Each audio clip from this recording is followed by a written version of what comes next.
Relative to Mass General Law, Chapter 30A, Section 20F, and for the benefit of the public, this meeting is being recorded by both video and audio methods. Good evening. It's Monday, July 25th, 2022, at 7:02 p.m. I'm now calling to order the Town Council meeting here in the McKinnon Council Chambers. The first order of business is the Pledge of Allegiance. I pledge allegiance to the flag of the United States of America and to the republic for which it stands, one nation, under God, indivisible, with liberty and justice for all.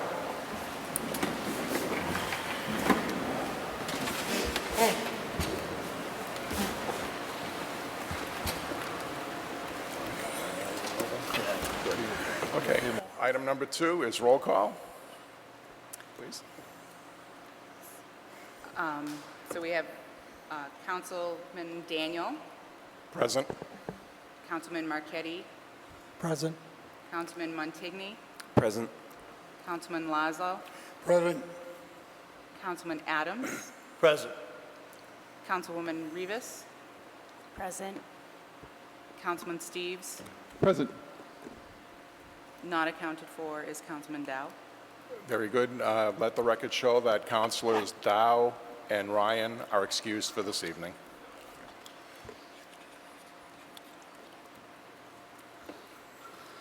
I'd like to take a moment to introduce Linnea, our Hi. new recording clerk. She's Linnea starting this Sharapa. evening. I'm Thank sorry? you. Linnea Sharapa. Linnea Thank you. Sharapa. Very good. Thank you very much. Agenda item number 3, consider and accept the Town Council meeting minutes of Monday, July 11th, 2022. So moved. Second. Mr. Chair, I didn't get them in my packet. No, they didn't come in the packet. At this point, I think we need to pass them over until the next meeting. All those in favor? Of passing over? Passing over the agenda item until the next meeting. You want a motion to refer? So moved. Second. All those in favor? Aye. Opposed? Very good. Mr. Chairman, Mr. Marchetti, I don't know if your mic is not close enough, but I'm having a hard time hearing you. hearing me? Okay. Thank you. Very good. Is that better? Yep. Great. Agenda item number 4, subcommittee reports. General Government, Council Steves. Thank you, Mr. Chairman. We met on July 19th. Several of the items, specifically 9, 11, 12, 18, 19, and 20 on tonight's agenda were in then, so I will talk about that when we get to them. Some of the items that we also talked about that are not on our agenda yet, we talked about, let me get down here. We started talking about the wetlands bylaw again, about whether or not we need to do public hearings or to bring it just up for 3 readings. We kind of came to we moved to recommend that the CONCOM hold a new public hearing jointly with Town Council at the earliest opportunity. But you and I have just talked a couple of minutes ago about how we're actually going to go about doing that. And we started talking about developing a drone policy, both in terms of town use and for the more general public use, in terms of a bylaw. So that's just starting. There's going to be a lot more discussion on that issue. And we kind of postponed the idea of doing general agenda priorities for the next meeting date. Our next meeting is going to be August 1st at 6:30 or immediately following the PPP. And that's all I have at the moment. Very good. Thank you. Department of Public Works, Councilor Marchetti.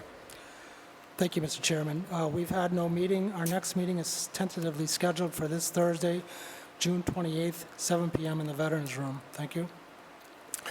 Very good. Education and Human Services, Councilor Ryan. As I said before, she's excused from tonight, but she does have a meeting coming, I believe, in a week and a half. I'm not sure the exact date.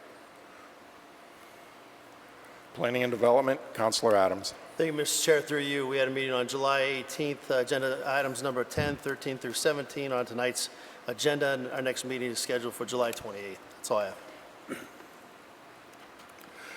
Very good. Protection of Persons and Property, Councilor Lazo. I have no report at this time. The next meeting is July 1st? August, I'm sorry. August 1st, 2022, 6 o'clock in the Veterans Room. Very good, thank you. Item number 5, Chairman's announcements. I have a few announcements this evening. First one, I've tasked the Vice Chair, Adams, with establishing the goals and objectives for the town manager for the coming year. Please email your suggestions for goals to him by August 1st. Number 2, there is a need to appoint a counselor to the Ad hoc Rules and Regulations Committee. If you are interested, please see me after the meeting or email me your interest. I plan on having the committee present its recommendations on September 26th. At that time, if it seems appropriate, a council of the whole meeting will be scheduled to facilitate discussion. A formal acceptance vote I'm planning for October 17th. Okay. Item number 3, I plan to come before the council to ask for formation of a capital projects planning committee at the next meeting. Details will be presented then. Item number 4, I have made appointments to the 5 standing subcommittees of the town council. This is for the public. We've already started having meetings, but I'd like the public to be aware of who their committee members are. They are as follows. Department of Public Works, Councilors Marchetti, Dow, and Steves. Councilor Marchetti, chairperson. Education and Human Services, Councilors Ryan, Marchetti, and Montigny. Councilor Ryan, chairperson. General Government, Councilors Steves, Rivas, and Ryan. Chairperson, Councilor Steves. Planning and Development, Councilors Adams, Dow, and Lazo. Chairperson, Councilor Adams. Protection of Persons and Property, Councilors Lazo, Montigny, and Rivas. Chairperson, Councilor Lazo. The last announcement I have, I wish to thank Michelle LaBeouf and Ted Bartlett for forwarding information to me about the activities of the Southbridge Cultural Council. They have provided funds to over 30 activities for this year, providing enrichment to Southbridge residents and their guests. Various musical performances, art camps, and evening events are just some of the supported activities. Thank you again, Michelle and Ted, and thanks to the Cultural Council for helping to make Southbridge a nicer town to live in. Mr. Chair, would you mind forwarding that to the rest of us? I'm sorry? Would you mind sending that out to the rest of us? To where? To the rest of us. Oh, certainly. Thanks. You're welcome. We're posting on the website, too.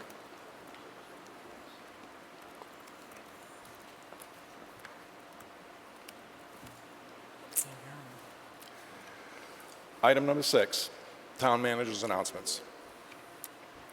Thank you, Mr. Chairman, members of the council, citizens, and audience members. A couple quick notes, catching up on quite a few things. We're still working on filling several positions, as you know. We've been covering our basis with regard to inspections. We have, from the last meeting, we have Mr. Tatro from Webster, who's helping out as a building commissioner. We're going to have some of our current inspectors voted on. I'm working with the Board of Health to get them made health agents for their respective areas of expertise. We did have a Title V situation last week, but we were able to get coverage from one of the neighboring communities, and we're going to be looking at our participation in regional efforts on that note. So if you go to the town's website, you will see that we are, actually, if you go to the MMA.org website, you'll see that we do have some positions posted.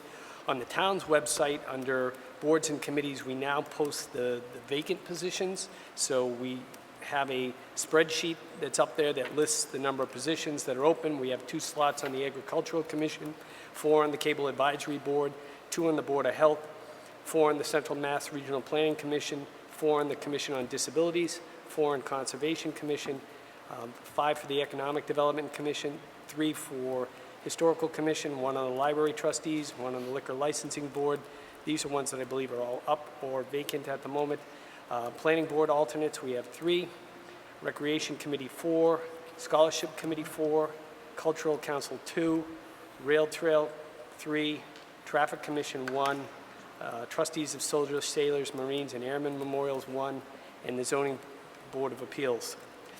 So anybody who's interested can go to the website, take a look at the number of vacancies and fill out one of the interest forms and submit their interest, and we will get back to them. As many of you know, I've been keeping the council updated. We've been participating in the national opioid litigation against the pharmaceutical companies that had produced the opioids that lended towards the epidemic that we had of people overdosing and greatly impacted communities. I was notified this past week by the director of litigation that we will be receiving our first payment. We haven't received confirmation, but we should be getting some funds that will come back to the community that we can talk about how to distribute in the best interest of the community, be it for treatment or for some of our first responders, whether it be for education, training, or materials that they can use. So that's welcome news. I did speak today with Steve Gregoire from the Water Department. I'm sure there's been questions given the heat, and he assured me that our water level is currently at 93.9% of our reservoir capacity, and that the Water Department is watching the reservoir levels and the weather patterns daily. At this time, we have no water restrictions because we are historically at the same level as we have been in past Julys. We will be regularly monitoring and informing all parties in the event we need to add any restrictions in the future. In a word, he said conditions are very good, but we always encourage common sense watering conservation practices, which means don't water in the middle of the day, try not to use too much. The reason that is such is because we, unlike other communities, do not have a water drawing permit. We are on a registration system, so we are the stewards of our own water supply. That is because we have a reservoir system and we can see and know exactly how much water we have as a reserve.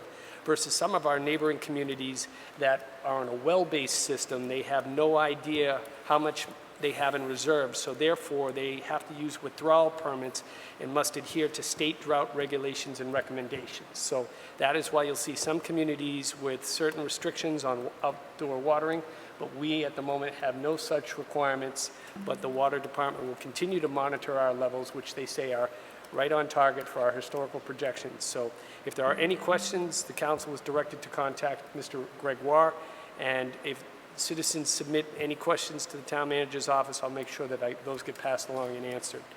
I want to remind the council that next Monday, August 8th, there will be a ribbon cutting up at the airport. As many of you know, we did a $7 million runway improvement project. We finished our last oversight meeting about 2 weeks ago. The finishing touches have been put on, and there will be a ribbon cutting to formally acknowledge the airport is up and running again. Concurrent with that, next week will be the return for the diner RFPs.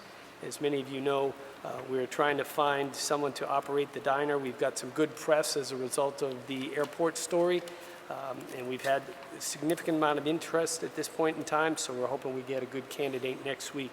So we should have more to talk about on our next meeting on August 8th, and that's what I have so far. Thank you, Mr. Chairman. Very good, Mr. Manager. Item number 7, presentations. The first presentation tonight is the Ad hoc ARPA Committee update by Councilor Vice Chair Adams. Thank you, Mr. Chair, councilors, town manager, staff, and audience out here.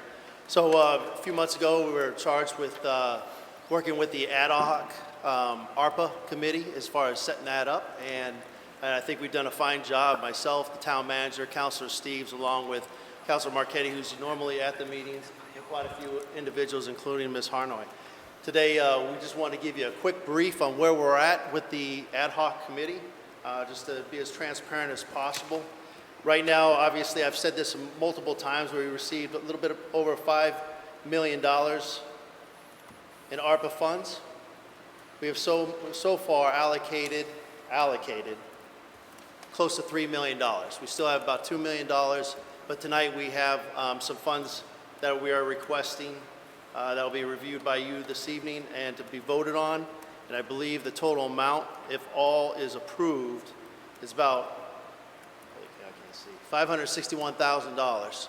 So I've dropped that, if it's all approved by the town council this evening, we'll have about $1.5 million. But we also have an agenda item this evening as well that will possibly bring $300,000 back from the rail trails. When we initially gave $400,000 to help with the rail trail and the EDA grant, we provided $400,000 because of Ms. Dean's and town manager and the staff's aggressiveness, I should say, to get more funds for us. We just received $500,000, which is in the agenda tonight, from the state. So we're required to give up 20% our take into this rail trail, which is only $100,000. So take that, $400,000 minus the 100 will bring hopefully $300,000 back to the ARPA funds. So not to confuse anybody, if we're going at 1.5 million after everybody votes on it, and then we accept the $300,000 back, we'll have about $1.8, $1.7 million still in the ARPA funds. Ms. Harnoy was kind enough to bring about the what we've spent so far. I figured it would be a good idea to have an update to the town council and the residents of Southbridge. And so if there's any questions on that, or if Ms. Harnoy would like to come up here and speak on those, that's fine. If she does not, that's okay as well.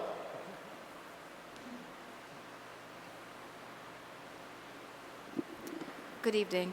I passed out a spreadsheet earlier to the town council members just to show what we've obligated by the specific projects and what's been spent so far. And there's just an update for the expenditures for fiscal '22. The ARPA monies that were allocated for the Main Street project have been finished and expended. The design of the rail trail concept, the $50,000, has been expended. And the BSC group to prepare the Rebuilding America Infrastructure with Sustainability and Equity grant for $5,400 was expended. The Main Street project looks like it's about $1.1 million. So the total is about $1,157,799 that's been spent in fiscal '22. There hasn't been anything in '23 yet, so we just wanted to provide an update of where we're at. Just to let everybody know too that we have advertised for the ARPA administrator. There have been a few applicants, so pretty shortly we should be doing some interviews on that so we can bring a person into place on that. Does anybody have any questions? Thank you. Job well done. So just the last few things. Our next meeting is August 4th here upstairs at 4 p.m. We do have quite a few items on that agenda. I will have the agenda out probably early next week or the end of this week. One thing we used to call in the Marine Corps is an operational pause when we try to reevaluate where we're at. And I would like to have the ARPA committee take an operational pause and take a good look at what we've allocated so far and what we've spent and where we're looking at, just to make sure we're crossing our T's and dotting our I's with everything. One thing that I am also bringing up this evening, I've already spoke with the town manager, the chair, Ms. Harnoy. As we moved along, I've noticed a lot of towns that are out there providing what they call premium pay to its employees for a job well done during the height of the pandemic. I asked that on our agenda that the town manager and Ms. Harnoy, myself, and anybody else, well, I would just say that's three, take a hard look at possibly providing what they call COVID bonus funds to the staff of this town. So this is something that we will be bringing up to the town council to take a look at. It may not be at the next town council meeting because I believe this is something that we will have to take a hard look at and provide an accurate reading of the staff that did a great job during the pandemic. I just want to note that at no time did the town shut down. There are other towns where they had the DPW work 1 week on and 2 weeks off, where we expected our DPW to work the entire time. We also, the police and fire, and there was other communities where they had the police when they did a step back process of almost like a standoff, where we didn't ask that from our police officers as well. I think it's a good time for the town council to take a hard look at what we can provide our staff, if anything at all. That I can't sit there and I can tell you I built a spreadsheet and I took a hard look at multiple communities and what they paid to their staff members or provided from ARPA funds. But one of the requirements, one of the bullet points for the ARPA funds is to help with the staffing that worked so hard during this period of time. As of right now, under what I'm looking at, and that may change with the town manager, may change with the staff or town council, but we're looking at the beginning of the local state of emergency to the end of the state of emergency here in the town of Southbridge. So March of 2020 to June of 2021. So taking a hard look at it, and we'll bring it forward to the town council when it's ready to go, and go from there. I'll be able to answer any questions if I can. Council Alonso. I don't have any questions. I'd just like to thank the ARPA committee, the transparency in the presentation, and the updates where the public and the council can actually see where we were, where we are, and where we're headed. I think it's a great document that we got from the Finance Department, and I thank you very much for your service. Thank you, Councilor. Councilor Marquetti. Thank you, Mr. Chairman, through you. I wondered if you've thought of maybe holding on to what we have left in ARPA money because, as we all know, we have curbside garbage collection coming up. We're going to have to make a decision on that before probably next June. So it's just a suggestion that we maybe take a look at that and hold some of that money back for that purpose. So the only question I would have, just as the chair, I would say, what are we specifically looking at? Or are we looking at general to help supply or help with the curbside in general? Are we looking at the transfer station? Are we looking at other things from pay-as-you-throw? And I would like to take a look at, if you want to send me something on that, by all means. Or if you want to generalize it, I could put it on the spreadsheet, because there are multiple items that are still on the spreadsheet of having to review. And this is a good time to have an operational pause, because I do have other requests as they're coming down. Well, I know you're aware that there was a curbside garbage collection committee, and we did have a report that we made to the town council on what we need, amount of money that we're going to need for that. And hopefully we can start that up again. But that's why I'm thinking, since we don't really know how much we're going to need, I'll tell you what, we might want to hang on to some of this ARPA money so it's not a big shock to the taxpayers of Southbridge. the worst thing we can do is spend all the money in one spot. So I think that's why that pause for a second. I could put the curbside on there as well. There's a lot of wants and a lot of needs, but we just don't have those finances. So I have no problem putting the curbside on there as well, and as we adjust this coming fiscal year. I can make that happen. I just don't put a dollar amount. Just take a hard look at it. Well, like I said, hopefully we can start up that committee again, take a look at it, see what we're going to need for that, come down. I think that we did come up with some pretty good numbers on what it's going to take. We have spent a lot of money on specific departments here. So I think that since we are spending a lot of money per department, that you could just look at it that way. It may be a one-time expense, but the other departments have gotten a huge chunk of this as well, so. Yeah, I'm in agreement. I have no problem taking a look at it. I think we should all take a look at it. It's not a problem. All right, thank you. Councilor Steves, then Councilor Montigny. Thank you. I was actually going to follow up a little bit with that question, Mayor, as one of the other ARPA committee people too. I think we can take a look at it. I think we need to be very careful about what we use it for. I could see maybe using it to say, for example, start up a transfer station or something. But we got to remember that the ARPA funding will run out in the not too distant future. And the problem is that we may be able to use it to kickstart something, but we don't want to rely on it to be funding something for a very long period of time. With something as expensive and long term as curbside, we need to figure out what we're doing over the long haul, which I think we've had long discussions about that already. Not in ARPA, but here. And so I would be willing to consider something, but I don't know how far.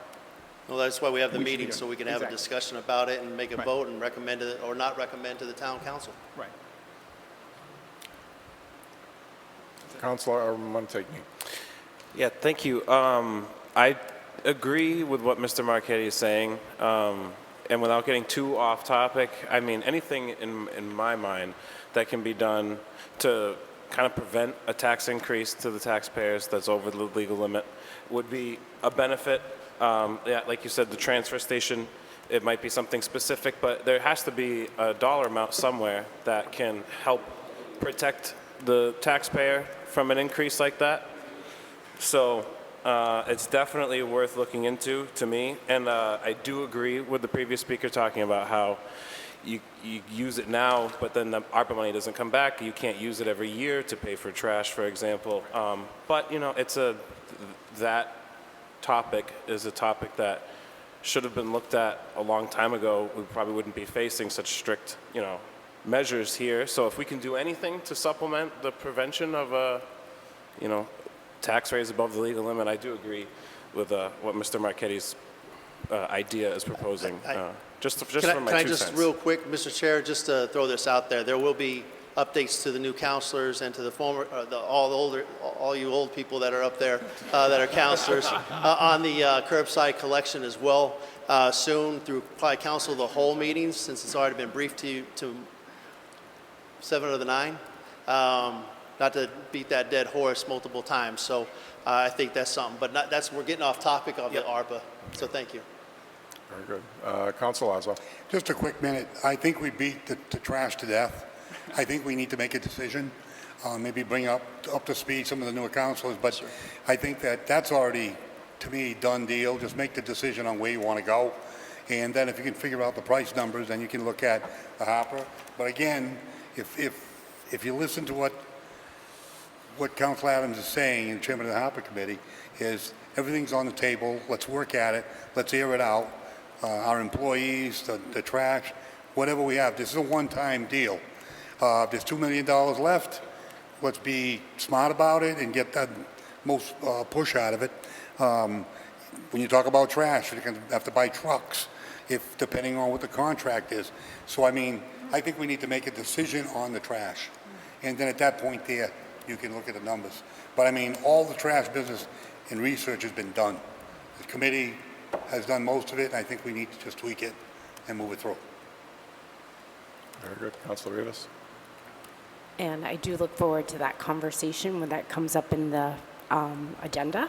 But bringing it back to ARPA, I do have a question. I mean, this is thank you for this information. I appreciate the spreadsheet and the detailed information. I just had a question on the United Way line for Southbridge programs. Does that delineate anything specific as to what types of programming, or is it sort of left open? That's a good question. So I do know when United Way came up here, a representative from United Way, we did entrust them to administer the funds. Through Catholic Charities, through St. Luke's, and quite a few other entities that they have their influence on within the town of Southbridge, not other towns. So we instructed them, we provided $150,000, specifics, rental assistance, food assistance, stuff like that they do very, very well, will do better than we would do. We just streamlined the process with oversight from an ARPA administrator, and in lack of ARPA administrator, we have our finance, our town accountant as well. And everybody else's eyes watching that money. Thank you. Thank you. Very good. All set?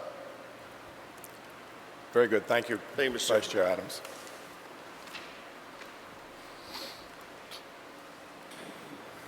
We have a second presentation this evening. The July 2022 Progress Update from Capital Associates, Mark Karen, serving as Redevelopment Authority Executive Director.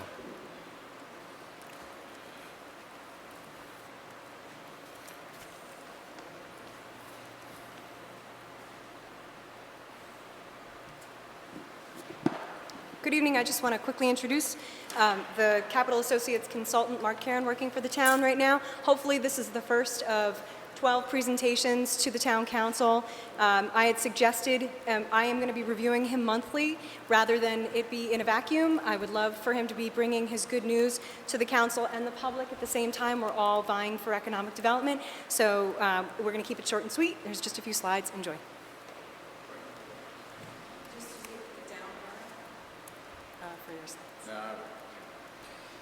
Hi, it's good to see you all again. Thank you. We're a little less than 3 weeks, or just about 3 weeks into the term of our relationship here for the first year. So by and large, as you're looking at or as I'm coming to report to you, today's report really is that we're in the beginning, just because we're in the beginning stages, we'll be creating and establishing baseline numbers. Some of that is inventory, current inventory of open storefronts, what is available. Some of the other things that are charged through this relationship was to take an account of the human services and religious services that are occupying some of the commercial space in downtown, and make a determination of the best use of that space and how to best proceed and transition, I think, to a more economically vibrant situation in those spaces. So, and you'll excuse me, so the score sheet, you can see it, I can see it. It comes up with my obligations to report to and work on. And let me also clarify, the success here is measured by the outcomes in the core business district, in the core downtown area. That's not to say that you can only look at that area to succeed in that area. There are other mitigating factors. We have a community that contributes into a downtown. And if we looked at it right now, just a quick preface. The market is showing us what prevails in our downtown as we sit here today. That's what it is. It's not what we are, but it is what it is. The market has shown that this is what it will bear in our downtown. I take it because you're hiring and we say we need some, we're not happy with that. So we've all got a part to do. So there's some mitigating factors. I guess what I'm trying to say is there's a macro look at this situation as I look to address it micro, or we look to address it micro. So it'll be just quickly, I'll just reiterate, the number of vacant storefronts filled with successful retail and restaurant establishments, the number of social services and churches in the downtown still remaining, the number of events held and how well they were attended, improved marketing of the town to the community and the outside community, and then the shift in public perception about the direction of the town. So this is just more of a visual to kind of clarify the area which I am looking to make the most dramatic effect in. We are looking to make the most dramatic effect in. I want to make sure we say we. This isn't a pill. Your hiring of me didn't solve all our problems. And it was funny too, I was kind of scratching my head. Peg had asked me to take a look at and review today. I'm like, geez, I'm 19 working days into this. I'm feeling kind of like, what have I got? Where God is, kind of created the heavens and earth in 7, I guess it really came as a smack in the face that I am not He. So, but in our efforts to grab and report to you what those baseline numbers are, they will be more fully defined in my next presentation to you. They'll be agreed upon numbers as we take an inventory. Peg, I, Eric, and the staff down there, along with the town manager and whoever else is contributing. So then successes and the numbers that you see on a moving basis, the betters and worse as they go.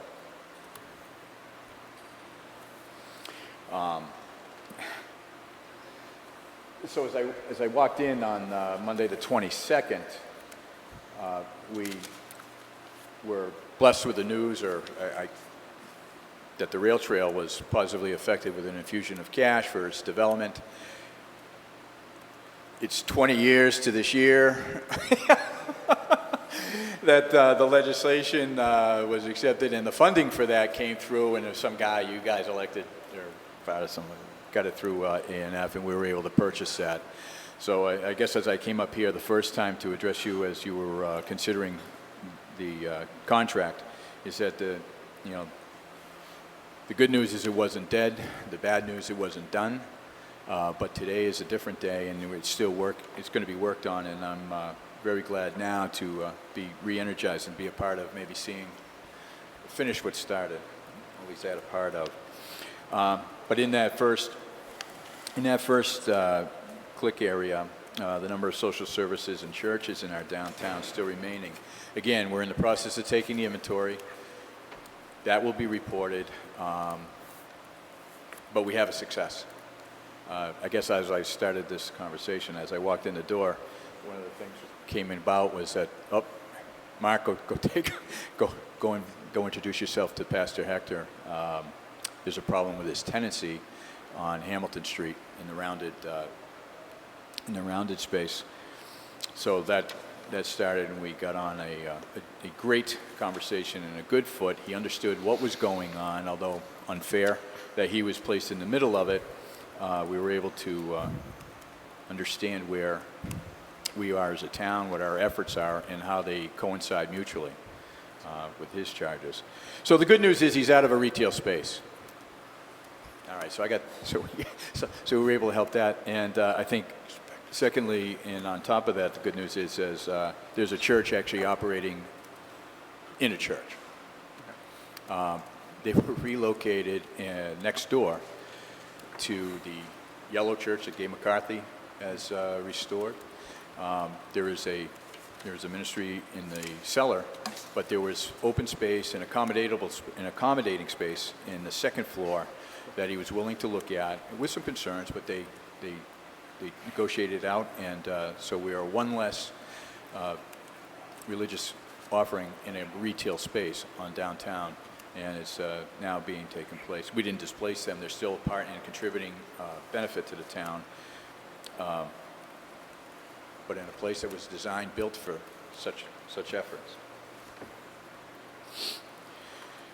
So the number of events that within this, as I stepped in, there was nothing really, well, there's ideas, but there was nothing pending in the downtown area or to benefit the downtown. So that is very much an area in development right now. And of course, I've got a ton of wild ideas. Peg is quick to sit me down and make sure that it's something that's doable. But I think the excitement in that particular office is, listen, we're going to think big because this town deserves it, and we have a lot to offer, and I think we're misunderstood and appreciated by maybe some of our neighbors and some of the people who look at us. Improved marketing to the town, to the community and the outside community. We are in the process right now. One of the things I did find out after meeting with and having conversations with current property owners is that even those who live in town, well, not so much the ones that live in town, but those who hold property in the downtown core aren't fully aware of the public investment and this town's investment into the beautification and in the infrastructure improvements that are going along right in their area. So I believe, and it was agreed, I think you will agree, that if we have something of an overview with some vision, so if it's our artist renderings of the projects that are coming to bear, again, they only see what is. What we want to show them is who we are and what's going on. They will recognize more fully and more appreciably the partner that they have as being a community member. So that goes in with, most immediately, is the rework of the Hamilton Street, Hook Street area, La Rochelle Way, and the beautification and the street takes and the definitions that are going on there. Again, I had conversations with 3 or 4 of the property owners who weren't aware just yet that was going on. Of course, they're in there taking care of their business, their tenants, and collecting rents, but not necessarily paying attention to what we're doing on an ongoing basis before it happens. There's no shovel in the ground, but they are ecstatic. And I believe that'll also help me with those who have yet to come to the table and who I have yet to talk to, but we have some track record of having a hard time getting to the table, is that as there is I think a more stringent push towards some investment and participation, we now stand with some credibility. This is why. We're not asking you to do something that we're not doing. We're asking you to participate and be a part of this growing and active community. So that prospectus, I believe, will work will give us a great tool to go forward. And then the shift in public perception of the direction of the town. As I look at the current makeup of the council, you're of no use in this area. There's nobody with a background or an aptitude for writing or. Of course, I jest. No, and that's not to say that we're looking to draft anybody. But one of the things that we find is that, without sounding disparaging, the newspapers of record that we used to enjoy, again, 20 years ago, the Worcester Telegram Gazette. Gus, thank you. The Southbridge Evening News, even again, good partners still today, but we recognize they're in a much different place. Social media is a place where most people are grabbing whatever flies through. There isn't a lot of vetting that goes through. One of the things I do believe that we can do, especially along the Facebook pages that have been adopted by Southbridge citizens, Nostalgia Southbridge, Trails of Southbridge, forgive me, I think I'm a member of all of them. Wantingly, I just can't remember them all their names, is that if we can infuse those sites appropriately so that we're not deviating from their mission, but highlight some success stories. The high school, some of our students of excellence. People who go through the system that many perceive as something other than, and show how they have succeeded and excelled and where they come through. So whatever those statistics are educationally, we own them. I think we all agree about. We're here to effort that, and we're charged to change it. But I think quickly the perception is some people, and I'm giving you just from what comes in my ear, is that, oh, yeah, but the school system. My quick charge to them is we all understand we have work to do, and we're ready to do it and working on it. But it is nothing to be afraid of.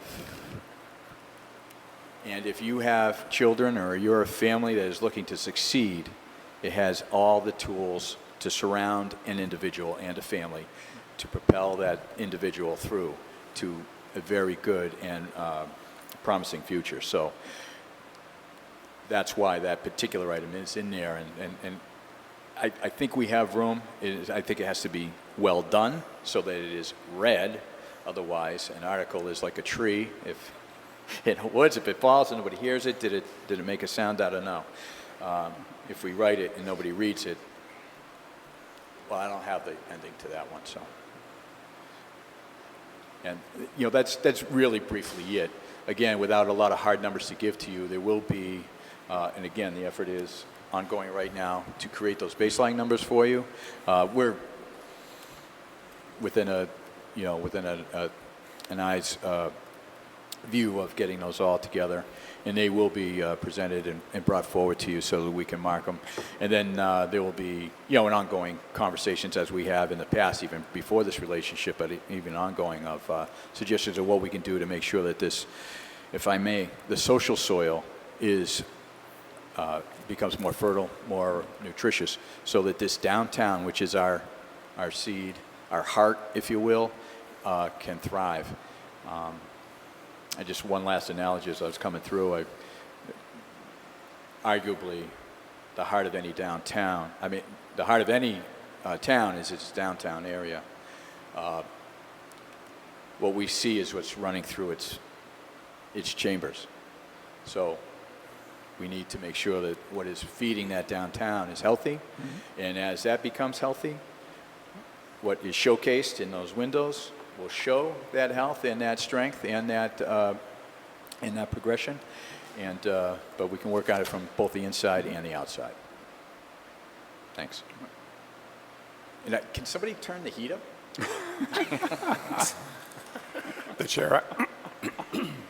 The chair asks the councilors to please speak directly into the mics. I'm getting word from the audience that it's tough to hear us tonight. Councilor Steves. Thank you, Mr. Chairman. Is this okay? Can you hear me now? Okay. This is through you to Mark. A couple of quick questions. One thing, from what you have seen so far, I know you mentioned that you don't have the full data yet, but why do you think the social services and the churches are so easy to bring into our downtown, and some of the other stuff is much more difficult? Our demographics show that there's a market for it, and so they're there.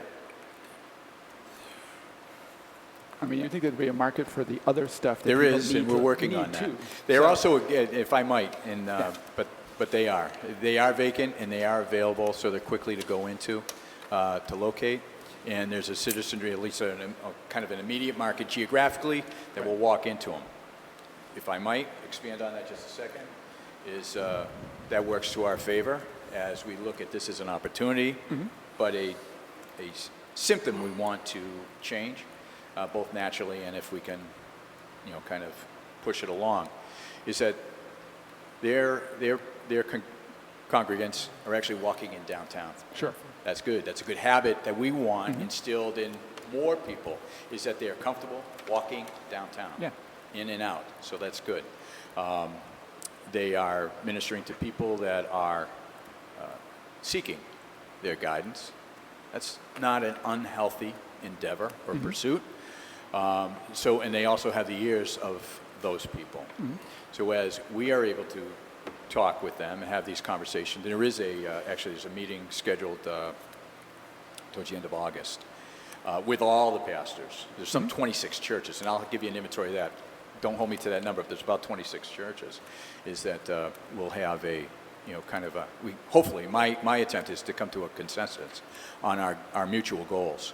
And I think they would recognize, too, there's other studies, other courses, other philosophies that show that there isn't a conflict here. Right. There's actually more of a paralleling.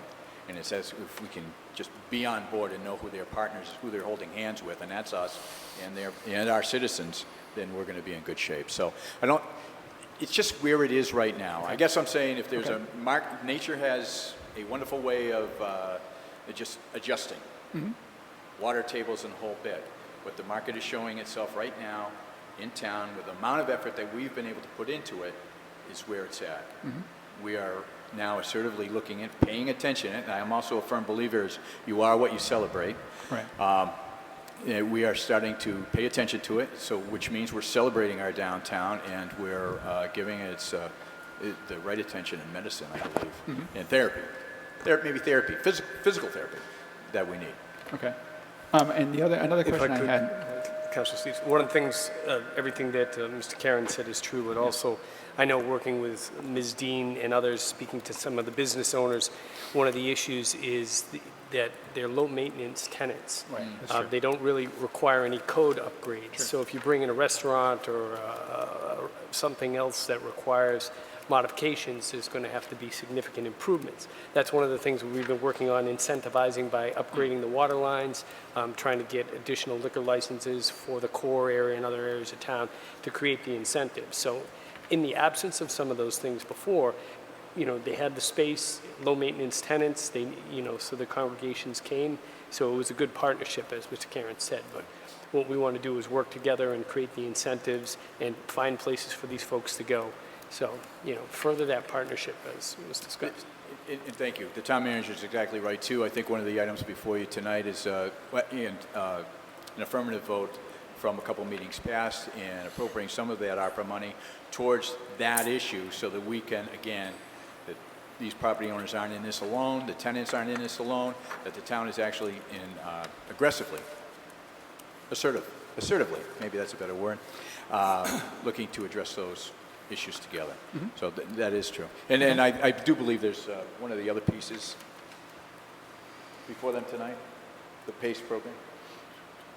Before you tonight is also a tool we are looking to implement to address some of those upgrade concerns, utility reductions for tenants and property owners.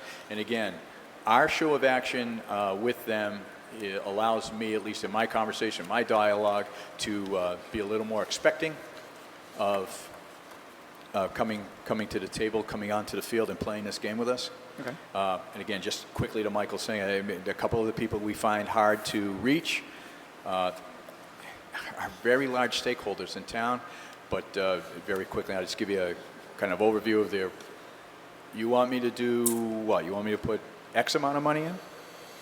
But my property as it sits right now with the tenancy I have is, not that it's a lot, but it's in the plus at the bottom line. Right. So you're asking me, again, these are some people thinking that it's only bottom line, is that, okay, I'm going to put an X amount for investment. So I am going to put a pause on receiving positive revenue for a number of months. Right. I think we can appreciate that mindset. Our challenge is to creatively get to a point where we can mitigate that and say, oh, really? Oh, so I don't have to put that kind of sacrifice in? Because you guys are in it too? Oh, it's a couple months. Oh, all right, the return is better than what I would see in a 10-year pro forma. Things like that.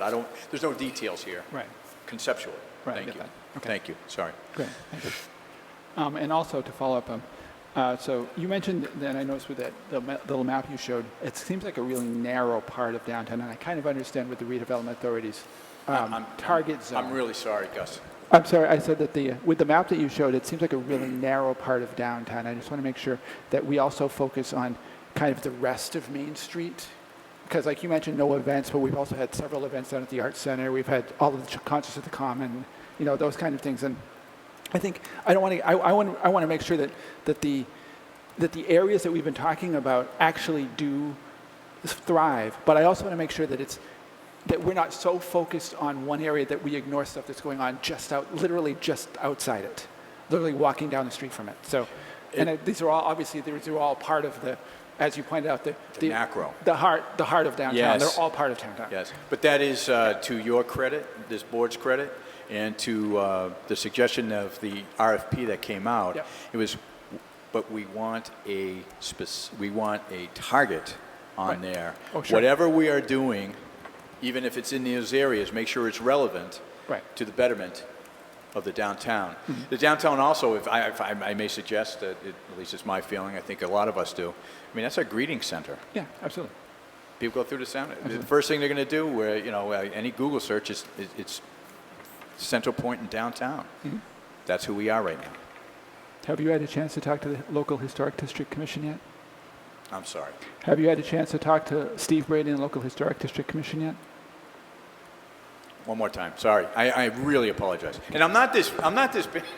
No, that's okay. I don't know if the mics or it's me or both, but have you had a chance to talk to the local historic district commission yet and what they're trying to do with the Not Main yet. Street? Not yet. Okay. I did have some great conversations, a few hours, with Margaret and some poking around in the library, and some of the archives. There's some buildings and some business interest in maybe some of those.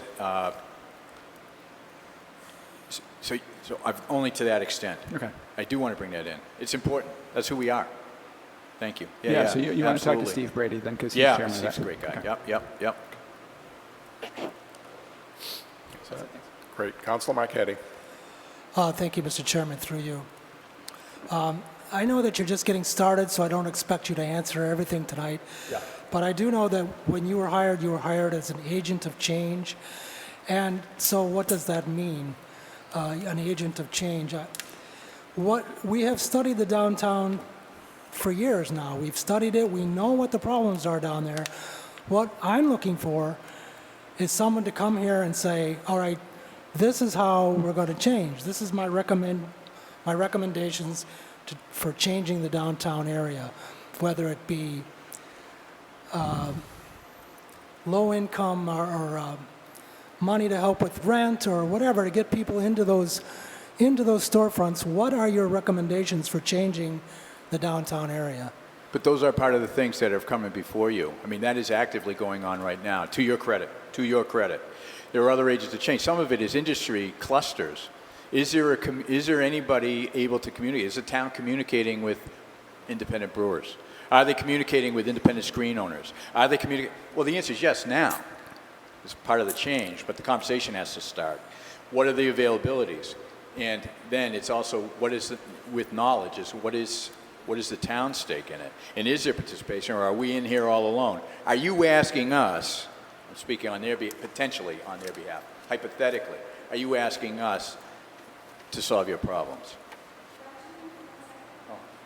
So one of the things I hear often is, we've studied where are we? One of the things I've heard is, what is your recommendation? I just want us all to remember, from a town government perspective, we are driven by our planning documents. Those have inherent in them the public participation process. So it is not one czar coming in and saying, this is my solution. His goal is to execute what's already been established within such plans as the local rapid recovery planning grant that was completed last year. Look back at our urban renewal plan that we were educated in last year, always calling back to our master plan, our most recent economic development review, which was done in 2016, and those all lay out very clearly, although it's been hard to, again, execute, branding, marketing, how do we, lure these other businesses, et cetera. So it's his job to then execute. Thank you. So like I said, according to the agreement, you were hired as a change agent, and a change agent is someone who says to the people, to the employees, or I guess we would be considered the employees of the town, this is how we're going to change things, how we're going to move things forward. So that's what I'm looking for in the future. You also talk about macroeconomics. So what exactly does that mean? Are you telling us this is what the downtown should look like? This is what the downtown is going to look like? Or what's the economy of the downtown, the overall economy? Were the statistics of the citizenry, which is then communicated into, this is the market that I am appealing to. We answer that question. We are also owners of those statistics. What is that? Right now the market is seeing, whatever it's reviewing, is that this market is attractive to what is down there right now without any other voice going to it. As it is looking, it is seeing this in its current shape. The difference now is, not that there were but there's an added volume of calls going out. There's an added advocate. That's my role, is saying, listen, there's room to invest here. The other thing that happens is making sure that investors, and I say this with a caveat, because I'm not a real fan of institutional investing in property, if you're not part of the community that you're investing in, is that there's a lot of that going on. We see it. But as investors, people that we think will be good partners with us, good citizens with us, good neighbors with us, is that they see that there is that kind of opportunity here. As the market is being overpriced in some areas, close to us demographically, some people find it too expensive. They were used to and had been investing in the Worcester market, but it's pricing itself out. There's going to be a natural fall or look somewhere else. I think it's my job, by your hand, to make sure that they know that we're available and anxious to talk, and then articulate what our goals are towards that. But right now, the market and our citizenry demographics, with the level of activity it's been given, is showing what it'll bear right now. This changes as we look to articulate. The other thing that doesn't show outside, and again, you ask about change agent, that artist rendering of those public improvements that we are going through needs to be seen because it's not seen. It needs to be known because it's not known. And some of that is ignorance, I mean that in its definition, not in a pejorative way, is even held with people in town. But we all lead busy lives. We're charged and we're actually driven to help out our neighbors in these roles. So it's just to make sure that they're enrolled. And they're like, great. And we have some inside views of ourselves that need to be enhanced, reinforced. The outside has to do the same thing. It does take communication, it does take some expertise, and it does take, I think, a greater piercing into the social media opportunities that we have without violating their terms, but making sure that we are seen, known on the positives that we have going on. The rest of the stuff will make the news. We just need to make sure that they also know the good stuff that's happened. And there is a lot of good stuff, and I don't want to say that, but I almost hesitate saying that because I've sat in that seat 20 years ago. When I came in, I met Mr. Lazo. He had sitting in these seats, and other Lazos had sitting in these seats, and they were there 20 years before me. I'm here today in 2022. We're almost talking the same, almost verbatim what we did 40 years ago. I guess I'm just telling you, I'm blessed and I'm pleased and I'm humbled to be back here because now we're at a time where we're going to finish this stuff. We're going to see some things coming to bear. And some of the votes that you take tonight, I anticipate will actually help us in that manner. So I hope that answers your question, Mike. Councilor McKetty. I'm all set, thank you. Councilor Adams, then Councilor Lazo. Thank you, Mr. Chair. Through you. Just first of all, Mr. Karen, thank you so much for Hope everybody can hear me. Thank you so much for the presentation. Not to belabor the presentation any longer. My question is, obviously,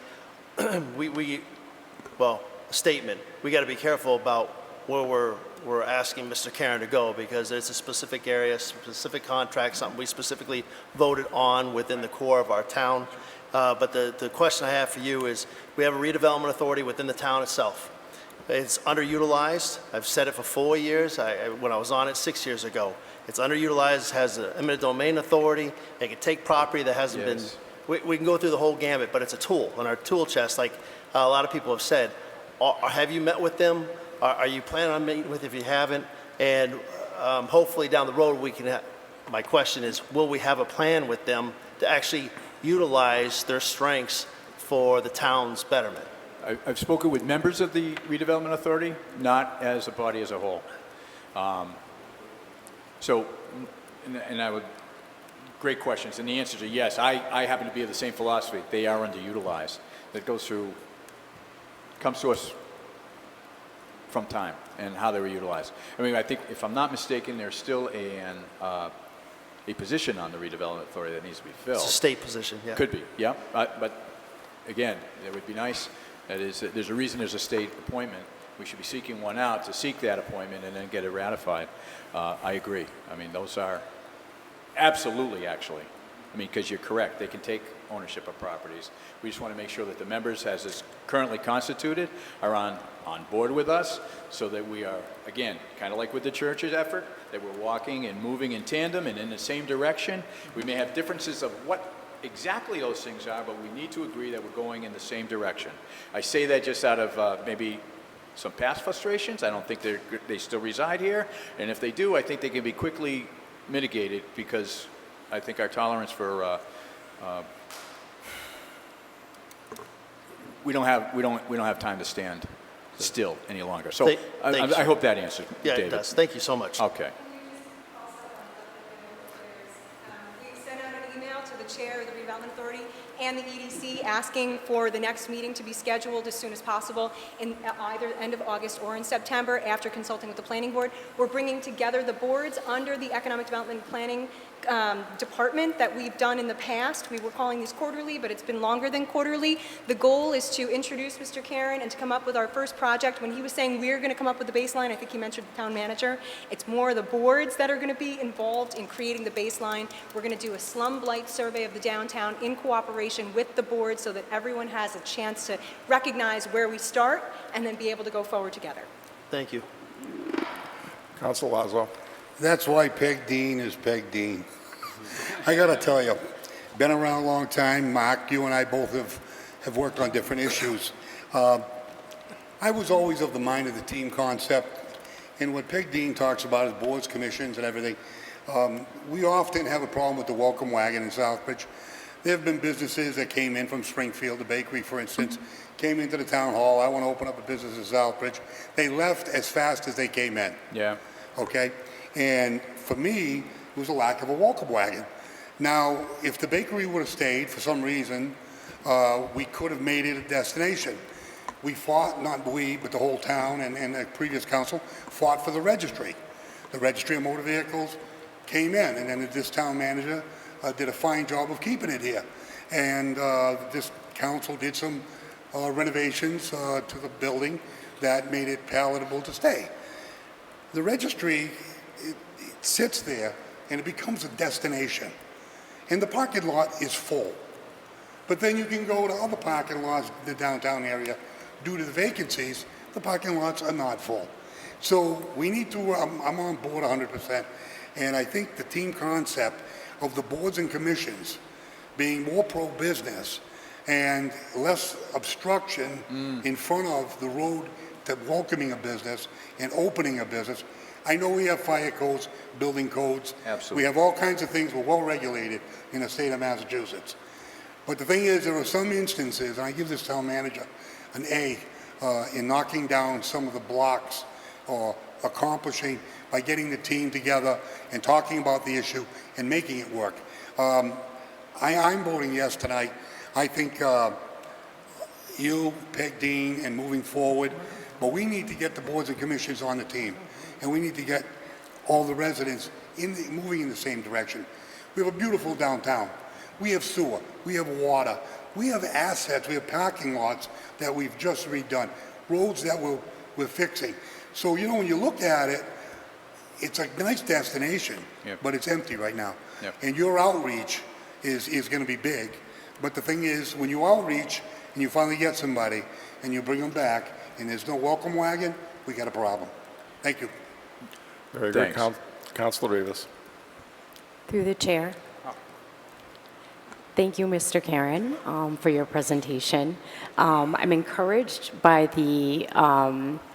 by what you were saying in regards to the churches. I was initially concerned about some of the wording in here, that it sort of would further stigmatize some of our residents who need the help of churches and the services of social service agencies in our downtown, because it is walking distance and it is accessible to those residents.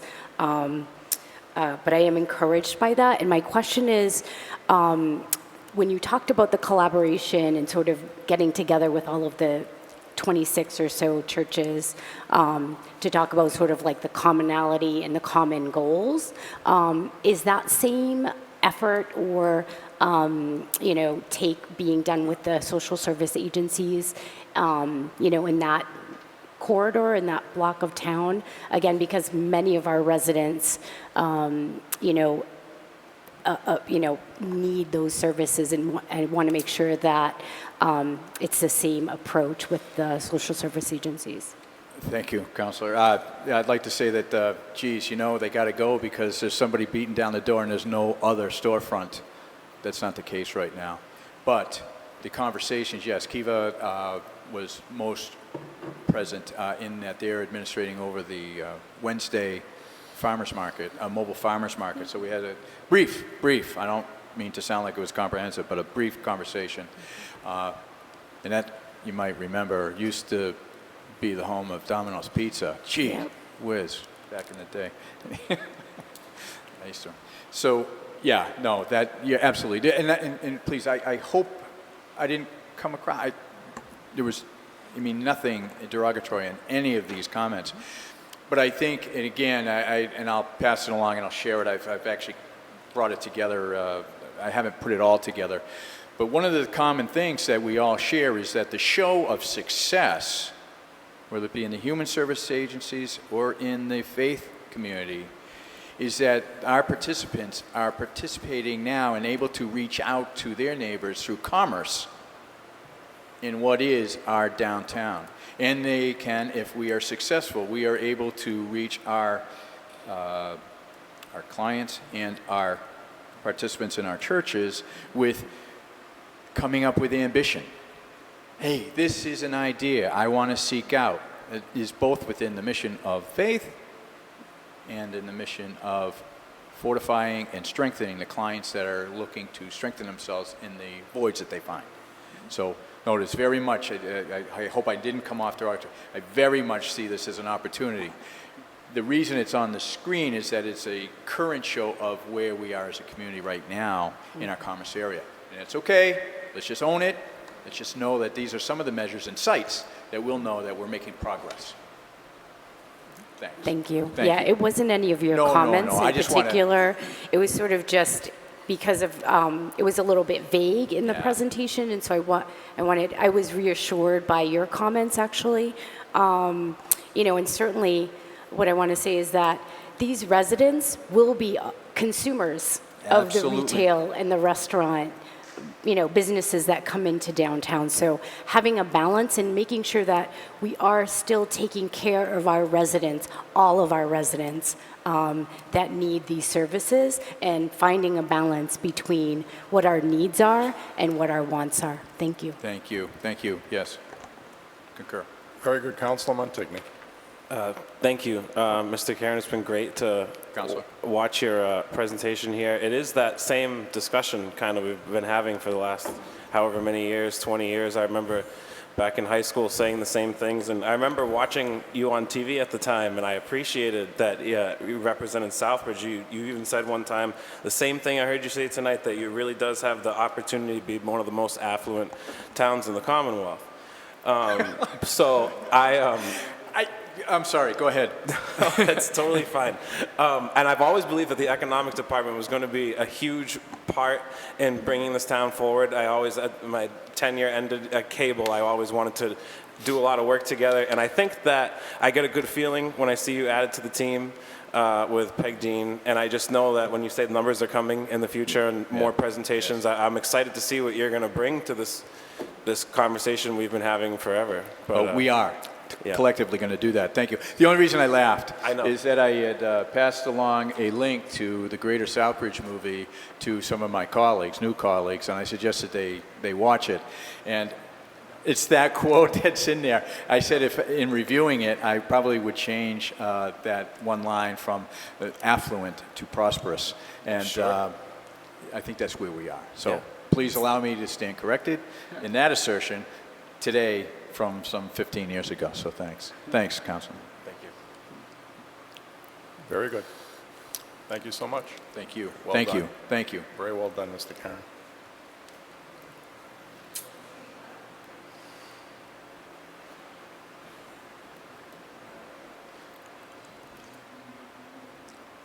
Will you be taking the computer with you?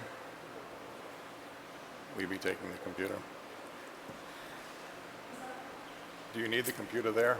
What's that? Do you need the computer there? Oh, yeah, I can leave it here. I'm just going to take it off the projector, and I'm going Very to use good. it for myself for my 10th through, or 13th Very through good. 17th. Thank you. Thank you. Agenda item number 8, citizens forum. Are there any citizens that would like to approach the podium to discuss an issue not on tonight's agenda?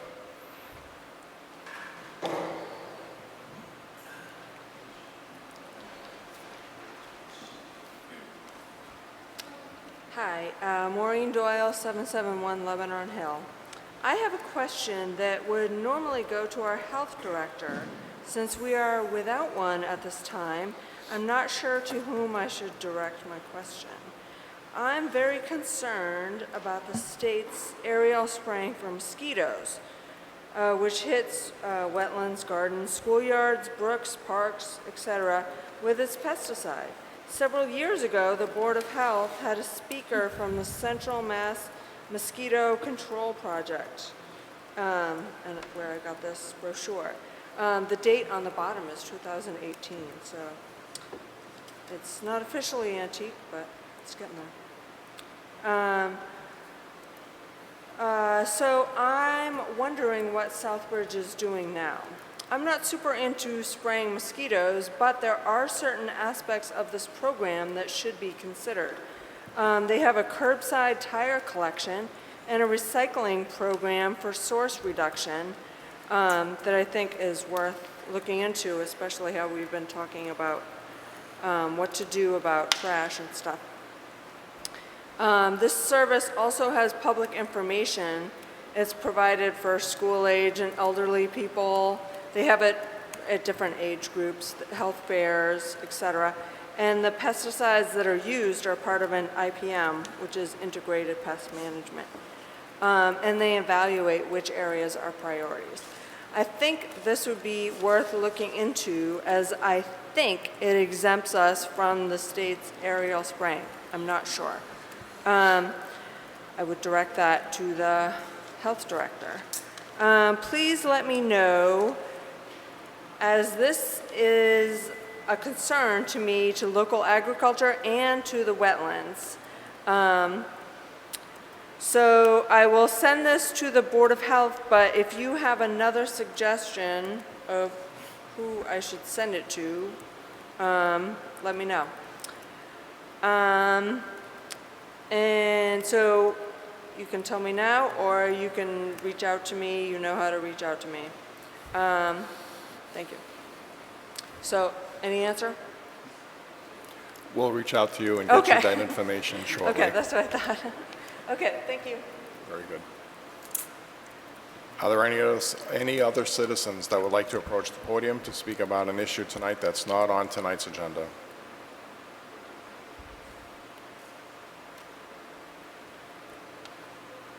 Seeing none, let's move on, please. Agenda item number 9. Vote to confirm the appointment of David Covino as constable for a 3-year term effective immediately through June 30, 2025. So moved.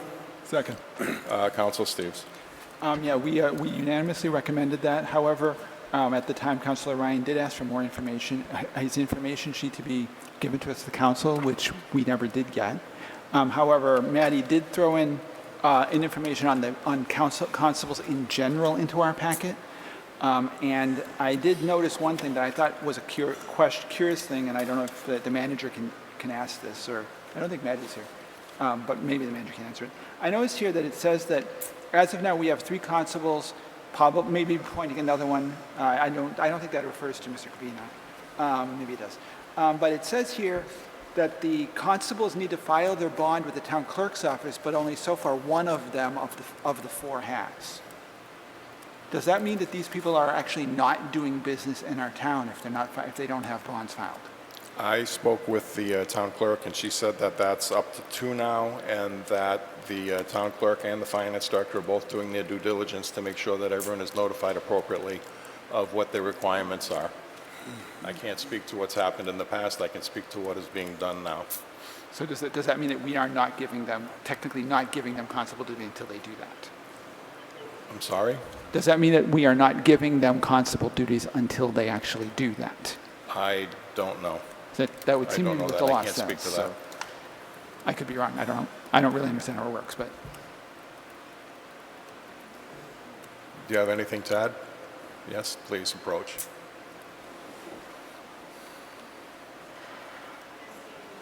I'd had a little bit of trouble hearing what Chairman Daniel said, but I followed up with Maddie after that subcommittee meeting, and we sent out letters, or she sent out letters to all of the constables to remind them that according to the Mass General Law that we need copies of their bonds, and also that they're supposed to be remitting to the town 25% of their collections. right. So we just did that recently last week, so I just wanted to let the council know we're following up on that. And was there any other question that you had? I just noted that when Councilor Ryan raised the issue, I thought one of the things that we would get was also his paperwork in terms of application, which we never did get, but we did get for like Denise and Martina and some of the other people that are facing appointment tonight, but we never got his. So. Right, I can just comment that after the meeting, I did pass on the comments that were made at the subcommittee in case there was anything else that could be sent out to the council. Okay. Councilor Adams. Thank you, Mr. Chair. This is probably not just one agenda item, but I'd like to stick to the actual agenda item itself. I think the answers could be provided to this subcommittee chair in the future, but I would like to, I'm requesting humbly that we stick to the agenda items only, and that's it. Thank you. Anyone else? Very good. We have a motion and a second. All those in favor? Opposed? Abstain? Unanimous of all present. Item number 10, vote to confirm the appointment of Catherine Bernadone to the Planning and Development Subcommittee for 1-year term effective August 1, 2022 through July 31st, 2023, state ethics and good standing. So moved. Second. Councilor Adams. Thank you, Mr. Chair. Through you, it was 4-0 in favor of moving her forward. Catherine has done an outstanding job for the Planning and Development Subcommittee.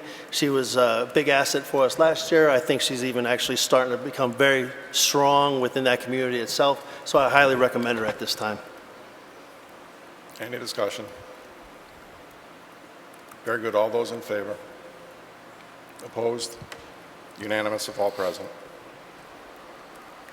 Item number 11, vote to confirm the appointment of Denise Clements to the General Government Subcommittee for a 1-year term, effective August 1, 2022 through July 31st, 2023, state ethics and good standing.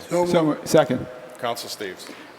She was unanimously encouraged, except for her own abstention. And as she pointed out, she generally enjoys serving on the committee. Everybody had strong statements about her experience and her background on the council, and would love to have her continued input. Any discussion? Very good. All those in favor? Opposed? Unanimous of all present. Item number 12, Vote to confirm the appointment of Martina Shea to the General Government Subcommittee for a one-year term effective August 1st, 2022 through July 31st, 2023. State ethics and good standing. So moved. Second. Council Steves. That was also unanimously approved. As she pointed out, as Councilor Ryan pointed out, that she brings a unique perspective because of her school background. Denise noted that she always comes prepared, and that Martina herself pointed out she's learned a lot in the last couple of years, and she's always been a good discussion partner as part of the kind of ideas that she brings up, and she's definitely a worthy part of the committee. Very good discussion. Council Lazo. I just want to take a quick second. Martina Shea has been a person that was a school teacher in the town of Southbridge. She served on a school committee before she became a teacher. She serves on the school committee now. She's a public servant that constantly gives back to the town, and she's been around a long time with a lot of experience, and I look forward to voting for her. Anyone else? Very good. All those in favor? Opposed? Unanimous of all present. Item number 13, vote to approve extending the Redevelopment Authority Executive Director Agreement with Capital Associates Incorporated, Mark Karen, to June 30, 2023 to account for a one-week service gap ending July 1st and allow the town manager to sign any related documents. So moved. Second. Councilor Adams. Thank you, Mr. Chair. This is 4-0 in favor of moving forward. All being requested at this point in time is an extension from June 21st, 2023 to June 30th, 2023. Ms. Dean made it very clear, the $80,000 that we had appropriated for that position, I believe it was $80,000 appropriated for that position, remains the same, paid through the 12 months. As she stated, 1/12 each month while she evaluates as well. So nothing really changes here besides 9 days to extend him out. Thank you. Discussion? Very good. All those in favor? Opposed? Unanimous of all present.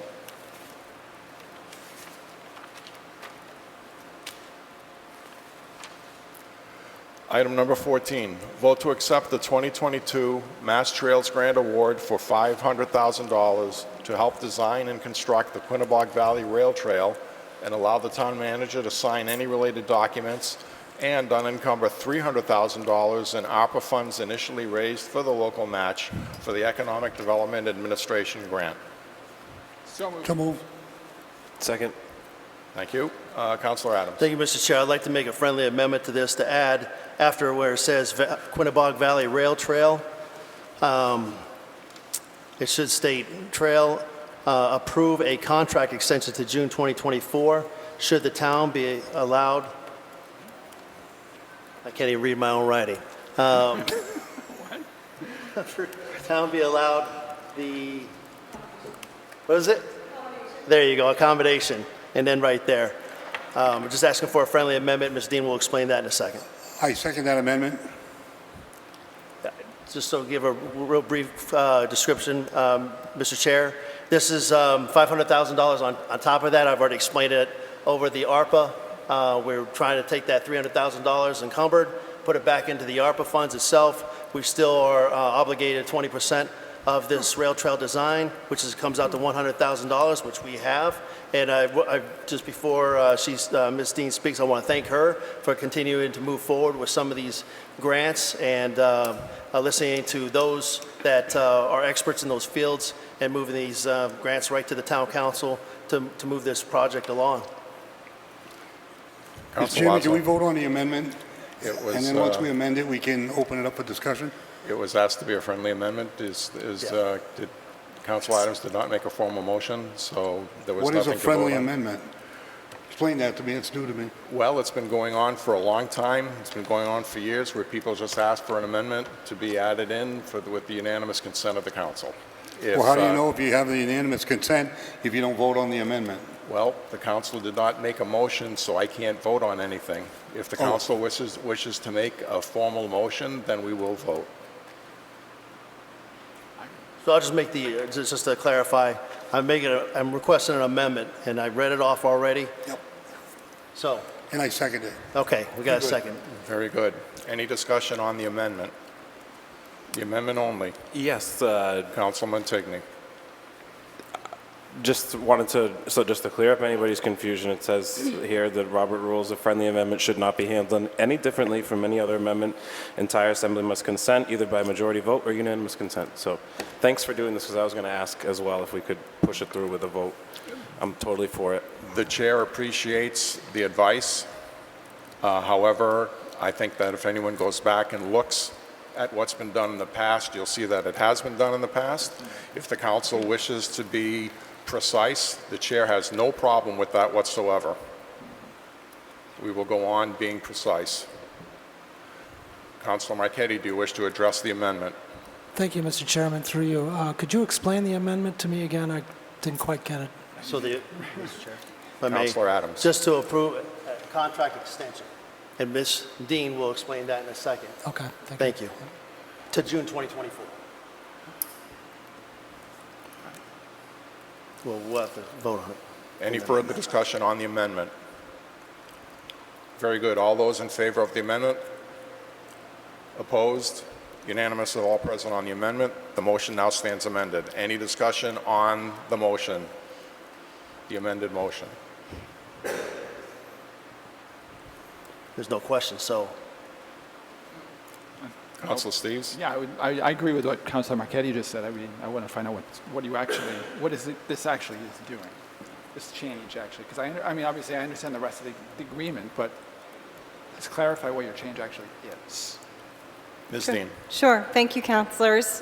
Thank you, Council Chair. Just quickly, all good news. You're being awarded the Mass Trails, as was highlighted during the ARPA summary. You'll get the 300,000 of your 400,000 match back thanks to this Mass Trails grant. When we initially applied, we actually thought that this was going to supplant the MassDOT $1.1 million, but it actually will complement our local match instead. So this is, again, all good news. As the presentation from Mark Karen suggested, if we could all be champions of the good news happening here in town. These are one of the many examples. There are many funding sources in this grant. You have the EDA for 2.6, you have MassDOT for 1.1, you now have Mass Trails for 500, you have our local match for 100. I have to scope the MassDOT into the EDA regulations and rules, and then have to line up the Mass Trails grant with it. The Mass Trails grant was initially supposed to be spent by June 2023. Looking closely at the language as I was going through the contract language for the town council meeting, it states that if there is a portion outside of design and engineering, it can be used in a second year. And so I went back to Mass Trails and asked if we could use the portion of construction through 2024. It eases some of the timeline for us so that, Lord forbid, we have to get title in good standing approved by our local attorney. So the lease, basically. Once you approve the lease from MassDOT, then has to get the blessing from an attorney on letterhead. We have to get that over to EDA for them to approve. And then we have to have approval of our bid documents in advance. So there's a lot of checks a lot of boxes we have to check off in advance of construction. I was concerned that we would end up having to turn back funds prematurely if we didn't get the extension. So it sounds promising, and that's why I've asked for the amendment tonight so that we don't have to come back to you. Just know that we're working hard to meet all of the details of these awards. The hard work begins now. Any discussion? Very good. All those in favor? Opposed? Unanimous of all present.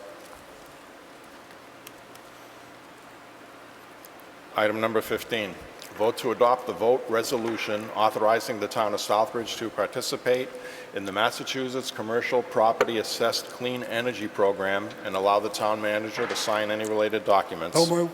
Second. Councilor Adams. Thank you, Mr. Chair. 4-0 in favor of, moving up to the town council. I'll let Ms. Dean explain this one. Very It's good, hot. Ms. Dean. Thank you. It's hot. I don't want to take up anybody's time. I provided the PowerPoint to the town council for your information. However, I do want the public to have the opportunity to see it, and so I have emailed it off to the cable office for them to include in tonight's presentation. Just briefly, the PACE program is through Mass Development. Mass Development is the finance arm of the state. They have incentives to be able to try to lure economic development into our 351 towns and cities. One of them has been adopted by 51 other towns. Only 2 projects have gone through to date. I'd love to see us adopt it, be able to offer it as a tool. Whether or not people take advantage of it, we'll have to do a good job of letting them know it's there for their taking. So just briefly, the PACE program is an energy efficiency program. It works with businesses, nonprofits, financial institutions, and communities to stimulate economic development, promotes capital investment and economic development by providing financing and development solutions. These are property-assessed clean energy projects that allow commercial property owners to finance energy improvements via special betterment assessments on their property taxes. It takes your improvement, and rather than you seeking a loan through a bank, you can have it put through the assessor's office as a betterment. It frees up some of your portfolio for you to be able to further leverage your funds so that should you be looking to do other investments, you're not bogged down. It may increase your credit. It may have other purposes for you. Again, it's a tool. Some people will choose to go through a traditional bank. We are not trying to discourage people from going through our banks by any means. This is for someone who would see this as a way to be able to further their development project. If I was to just quickly zip through this, it is a national program. Massachusetts adopted it in 2020, hence maybe only 2 projects so far. As we all know, development can take a long time. If we look at our own Wells School, if it started in sincerely started in 2017. That was a 5-year project, so it's not unrealistic that it can be a multi-year turnaround to try to get some of these energy incentives going. So this is private capital. It's administered through Mass Development. The town takes no liability. The town is merely a pass-through.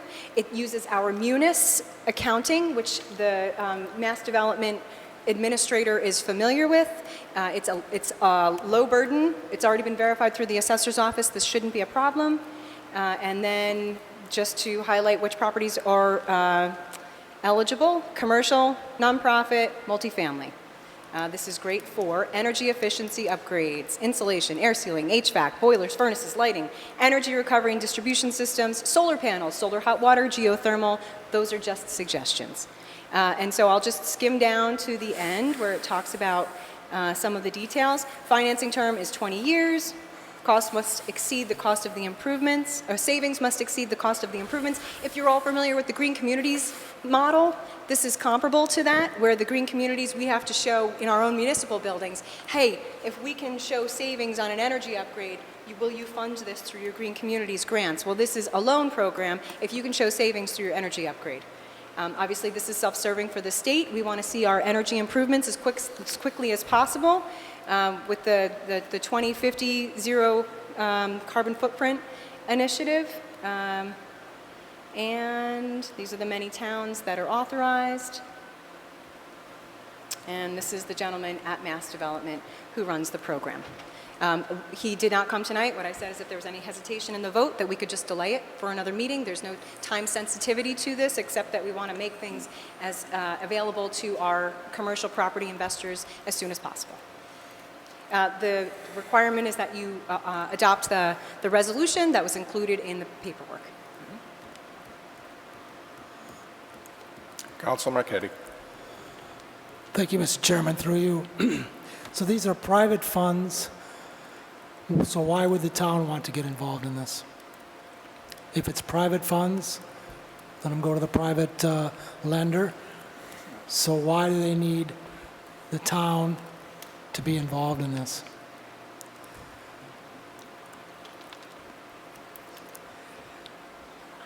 I'm just trying to find language specifically in the presentation rather than speaking for, but I think I was pretty straightforward about it during the subcommittee in which you attended. Okay, again- but not all the residents in town were there, so I'd like you to explain that, please. So from if I may, through you, Chair, Certainly. thank you. If you are a developer and you are looking for means to be able to do as much investing as possible within a short window, being able to take one expense and move it to your assessment rather than have it as another loan on your credit could allow that developer to free up some of their finances to then do more investment in that building. It could further leverage their funds, or in other cases, it could increase their credit score, reducing their interest rate, which again is, all of those savings and the overall expense of the development might help them to further their funds. Another question that was brought out, I believe by Councilor Steve, was, and you did answer this, but if you could answer it again, I'd appreciate it. What happens if there's a default by the owner? Then who's responsible for the paying back the loan? If I may, through you, Chair, I sent the email to all the councilors who were in You did, attendance and thank you. asked this question. The response from Mass Development was, the likelihood of someone defaulting on a major development project like that is highly unlikely. These are multi-million-dollar projects, and so for them to be in jeopardy would have already been something that would have been taken into consideration by whoever was financing the project in the first place. And one last question. Is this company, are they paying the town of Southbridge any kind of fee to handle this program? If I may, through you, Chair, it is not as if it's an unfunded mandate, but it's not being paid for directly. They have an administrator within Mass Development that is strictly paid to help towns with this. So they will actually work with our local assessors to be able to set up the munis accounts when we need them to. So we're not paid, we are helped. So it's like technical assistance is what I would compare it to. All right, thank you. Council Steves. Thank you, Mr. Chairman. One of the things that you mentioned, and kind of in passing, was that it can be used for multifamily properties. Would that apply? But what the rest of your description seemed to be like it's more big developments. Would individual owners who have like 3 or 6 apartments in a single building be able to do this? Because that would definitely be a beneficial thing for a lot of the stuff that we were talking about with Mark earlier about the downtown and the conditions that some of our downtown buildings are in. If I may, through you, Chair. Certainly. It specifically calls out 5 units or more. 5 or more, okay. Council Rivas. Through the chair. So is this just another tool to make our town more business friendly? If I may. So, although a 5-unit multifamily is considered commercial, back to your point about helping our low moderate income community as much as we can, this is helping all of our residents. So, should a landlord want to see energy upgrades, they're going to benefit the tenants because they're potentially having energy savings in their bills. Council Steves. If I could follow up with that. So would they be able to tie these energy savings into things like repainting and there's other forms of renovation that they would still be able to, would PACE be able to fund those kinds of things as well? Or is it, any way that they can work some of those other things in? Because that's what some of these projects really need, as I'm sure you've seen. If I may, through you, Chair, I think it's very clear in the state's definitions, blight or the need for facade improvements, et cetera, is very different from energy efficiency improvements. And so, no, these would only be good for energy. But would they be able to, like, for example, go through, say, CDBG to do the blight stuff and do this for energy at the same time? If I may, through you, Chair, CDBG is not eligible for exterior improvements. Only commercial properties are eligible for slum blight improvements. Low and moderate income programs are for interior homes. It's to improve your inside, not the look. It's to improve your standard of living in the home you live. Okay. Any further discussion? Very well. All those in favor? Opposed? Unanimous of all present. Item number 16, vote to accept the Massachusetts Office of Travel and Tourism grant for $8,000 contingent on raising a one-to-one match received by the town to design a historic walking tour and allow the town manager to sign any related paperwork. The town council accepts all donations for the cause of designing and constructing a historic walking tour. So moved. Second. Councilor Adams. Thank you, Mr. Chair, through you, again, 4-0 voted in favor of. Just to give a breakdown, I'm sure Ms. Dean can explain it better than I can. We applied for a $25,000 grant through the Massachusetts Downtown Initiative. We are waiting for that approval, knock on wood, in the fall timeframe. But while we're waiting, I came across another grant through the Massachusetts Office of Travel and Tourism for $8,000, but we have to match that one for one. So it's $5,000, you have to come up with $5,000 through local funding itself.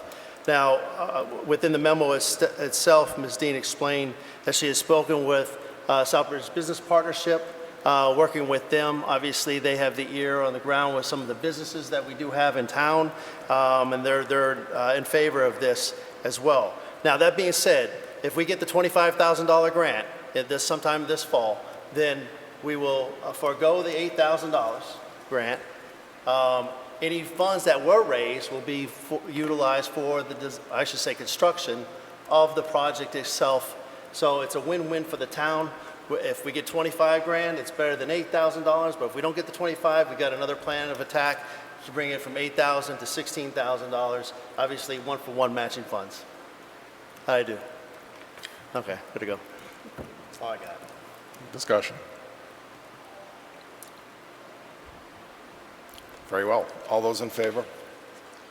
Opposed? Unanimous of all present. Item number 17, vote to accept the lowest bid of $415,000 to upgrade Capillo Park and McGann Fields using park funds and approve entering into an agreement with JAM Corporation and allow the town manager to sign all related paperwork. So moved. Second. So this, sorry, Mr. Chair, I'll wait for you. Nope, go ahead, Councilor Adams. Thank you, Mr. Chair, through you. This was a 4-0 vote in favor of moving forward. This is the contract bid that we've been waiting on for quite some time as we hopefully very soon reconstruct the BMX park at Capillo, Can Field over there as well, from the handball court to some lightings and a pathway to and from both parks. And that's all I've got at this point. Mr. Manager. Thank you, Mr. Chairman. Through you to the members of the council, I would just respectfully request that we hold this off till our August 8th. I'm working with the low bidder. I was waiting on additional piece of paperwork, ensuring that we would be executing and seeking the authority to execute this evening.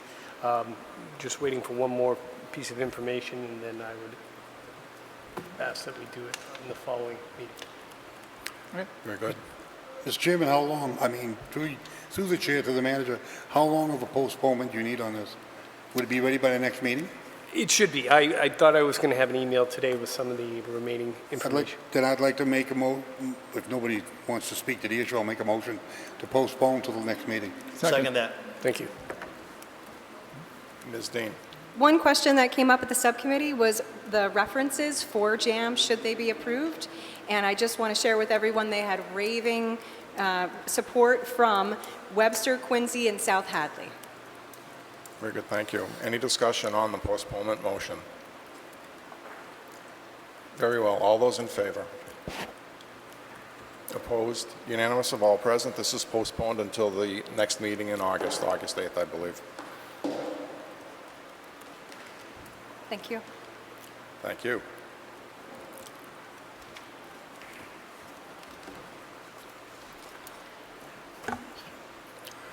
Item number 18, vote to approve the finance town accountant transfer request of $6,901 from account number 001132-578100 Town Council Reserve Fund to account number 001135-511000 Town Accountant Salaries to fund the town accountant increase per approved contract and allow the town manager to sign any related documents. So moved.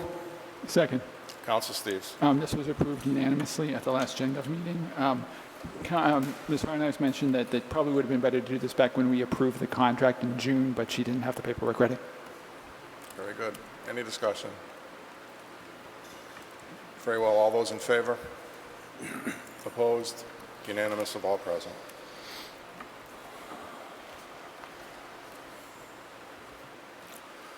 Item number 19, vote to ratify the agreement with Worcester Community Action Council, WCAC, for the Low-Income Household Water Assistance Program, LIHWAP, and allow the town manager to sign all related documents. So moved. Second. Thank you. I believe Councilor Steves? Yes, we also unanimously approved that one. This is just a quick summary, is that this is the kind of the sister of the LIHEAP program, which is the heat assistance program. This specifically helps, is basically a pass-through through WCAC, where they will pay for their clients' water bills to the town. And so it applies to people who are actually on the water system. I actually mentioned at GenGov that I am a participant in the LIHEAP program, but I cannot participate in this program because I'm not on the water system. But I think it sounds like a good idea, and better, as Ms. Clements noted, it's better to have the bills paid than get IOUs. Very good. Mr. Manager. Thank you, Mr. Chairman. Through you to members of the council. The Worcester Community Action Council reached out to us. Actually, they sent several faxes to different departments till one got up to my office. And I had a conversation with Ms. Martinetti, who was on the document here, and she essentially said that anybody who qualifies for the low-income fuel assistance would be allowed to participate in this program if they're a water taker, and by partnering with them, that would allow them to be the agent for these folks so that they could process the payments on their behalf to the town. So that's essentially what it is. So it wouldn't be any cost to the town. It would just actually be a benefit to those low-income residents that are currently on the fuel assistance program. Very good. Councilor Marchetti. Thank you, Mr. Chairman, through you. Is there a way that we can get this information out to the residents of Southbridge? I would say we could do it in a variety of different ways, but we could put it on cable television, we could put it on our website, and anybody could then refer to social media. All right, thank you. Councilor Rivas, then Councilor Lazo. Through the chair, I know that the library, they have this information on their website, as well as many of the social service agencies in our town. It is a program that many of our residents utilize, including my parents. So it's an important program. Very good. Councilor Lazo. Through the chair to the town manager, quick question on what if it's low-income housing, but the water bill is in the landlord's rent? How does that, would that work into offsetting the rent for? That's a good question. Say the water bill was $100, they put it in the rent, so the rent is now, say, $500. Can a landlord apply for the water assistance on behalf of the low-income housing? If, say, they're on housing vouchers. I understand what you're saying. I guess I would have to refer to WCAC to see how they would process that. Because if it was included in the rent, maybe they would pay the tenant to then give it for the rent. But I don't know for certain. Okay. Sure. Anyone else? Very good. All those in favor? Opposed? Unanimous of all present.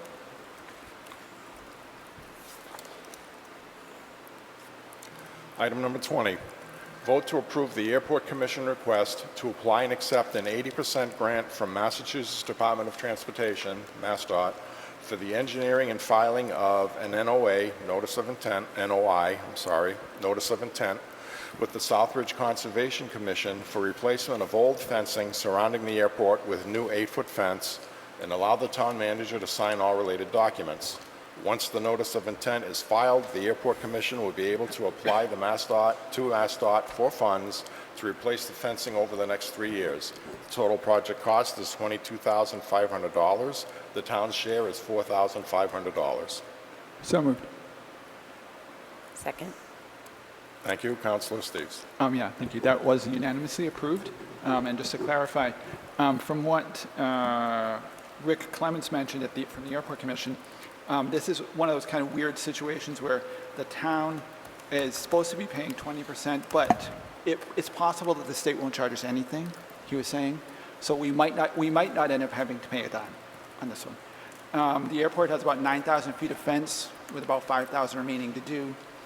This project was already approved by Conservation back before it came to GenGov. Just kind of a weird, because they had lost the paperwork and shuffle somewhere. So this project's already basically being done, if it hasn't already been done. Councilor Marquetti. Thank you, Mr. Chairman, through you. I didn't receive any information on this agenda item.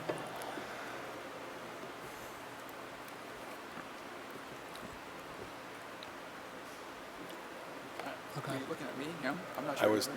I was told that there was supposed to be information sent for this evening, and I'm looking for it just as much as you are. Okay. Councilor Steves. I'm honestly, I'm not sure what you're referring to be honest with you, because we had talked about it at GenGov, and I honestly, I'm not sure what you're referring to.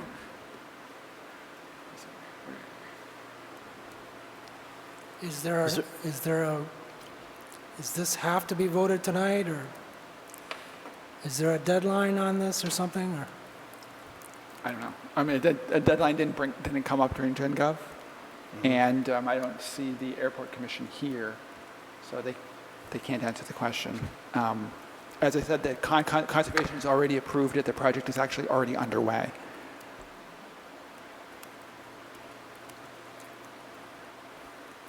Councilor Adams. Thank you, Mr. Chair. I'll take a look and see what the general gov packet had that Ms. Norris sent us. But I do have a question on this. So where is this money? Is it coming straight from the airport's funds? Is this what? Yes. It is, okay. Yeah, it's coming from the revolving fund.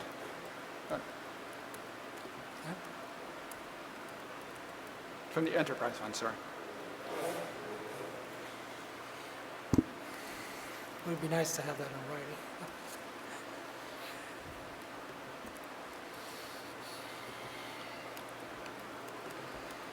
Councilor Adams. So I can't find anything right now, so I make a motion to postpone this until the next meeting. Second? We have a motion to postpone until August 8th, I believe. There's a motion and a second. Any discussion on the postponement? Very good. All those in favor of the postponement? Opposed? Unanimous, all present. The motion is postponed until August 8th.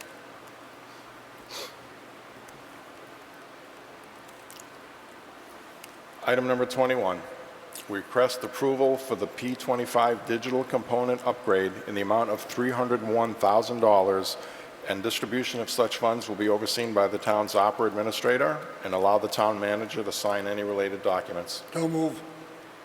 Second. Councilor Adams.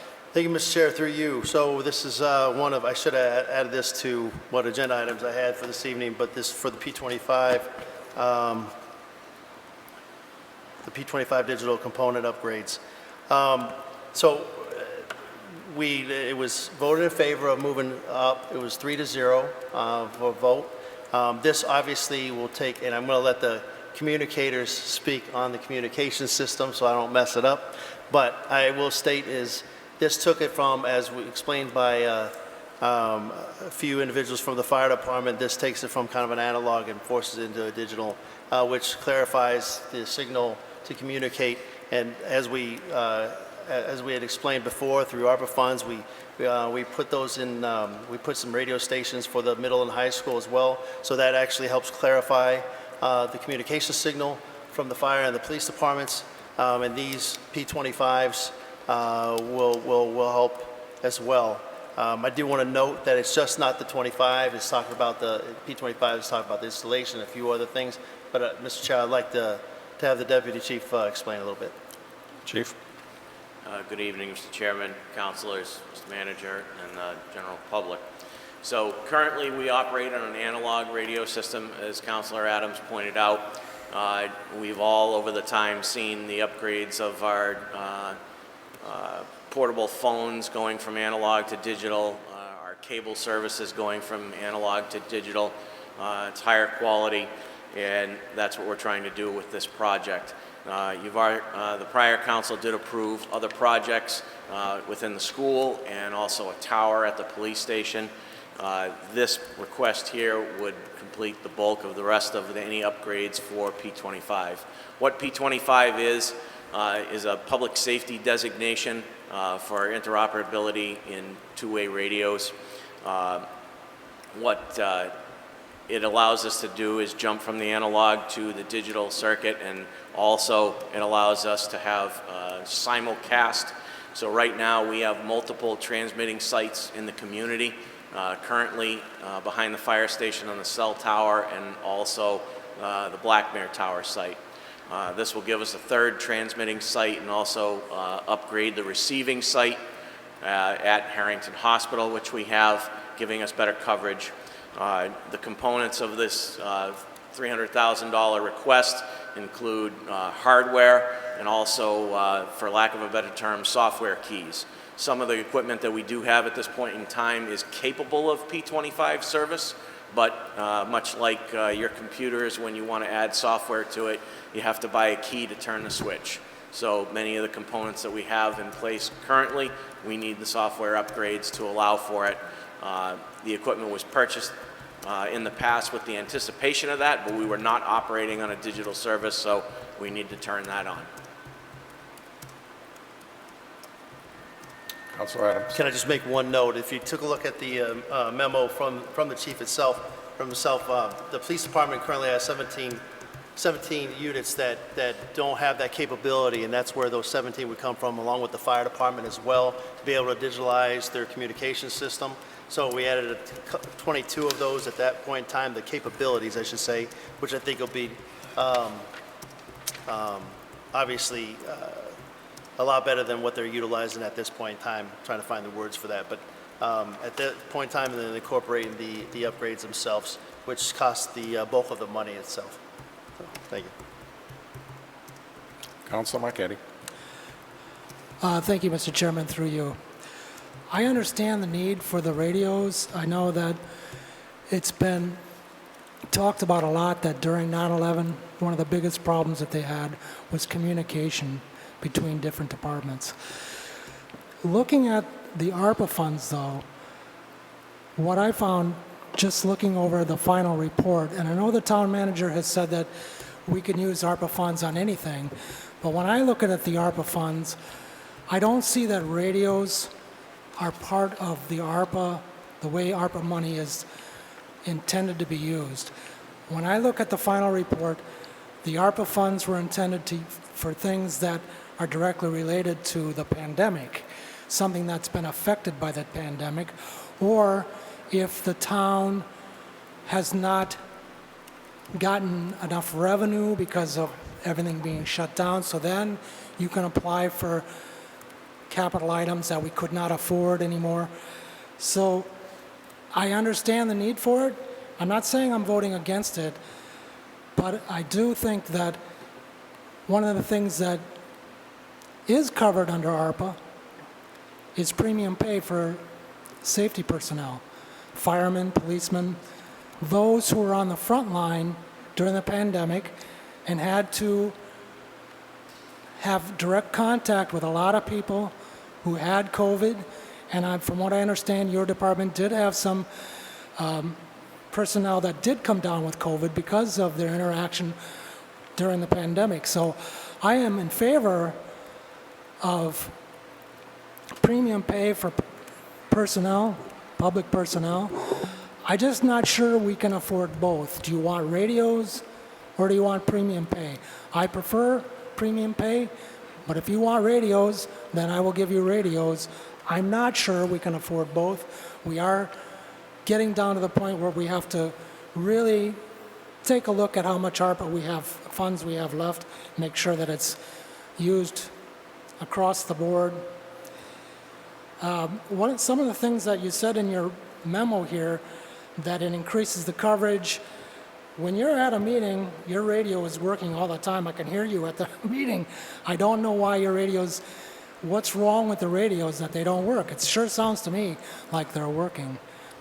There's many factors that go into it. The topography of the community affects it. The distance from the transmitting sites affects it.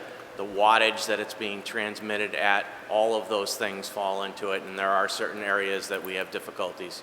One of those is in the globe. Another thing that you said here is that it's an encrypted channel to speak on sensitive information such as police arrests.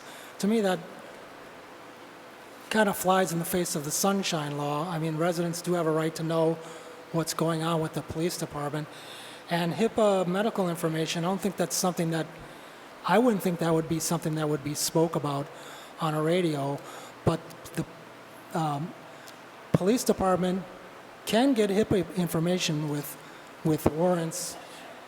So it's not something that you would have to worry about, because that type of information can be given to law enforcement officials.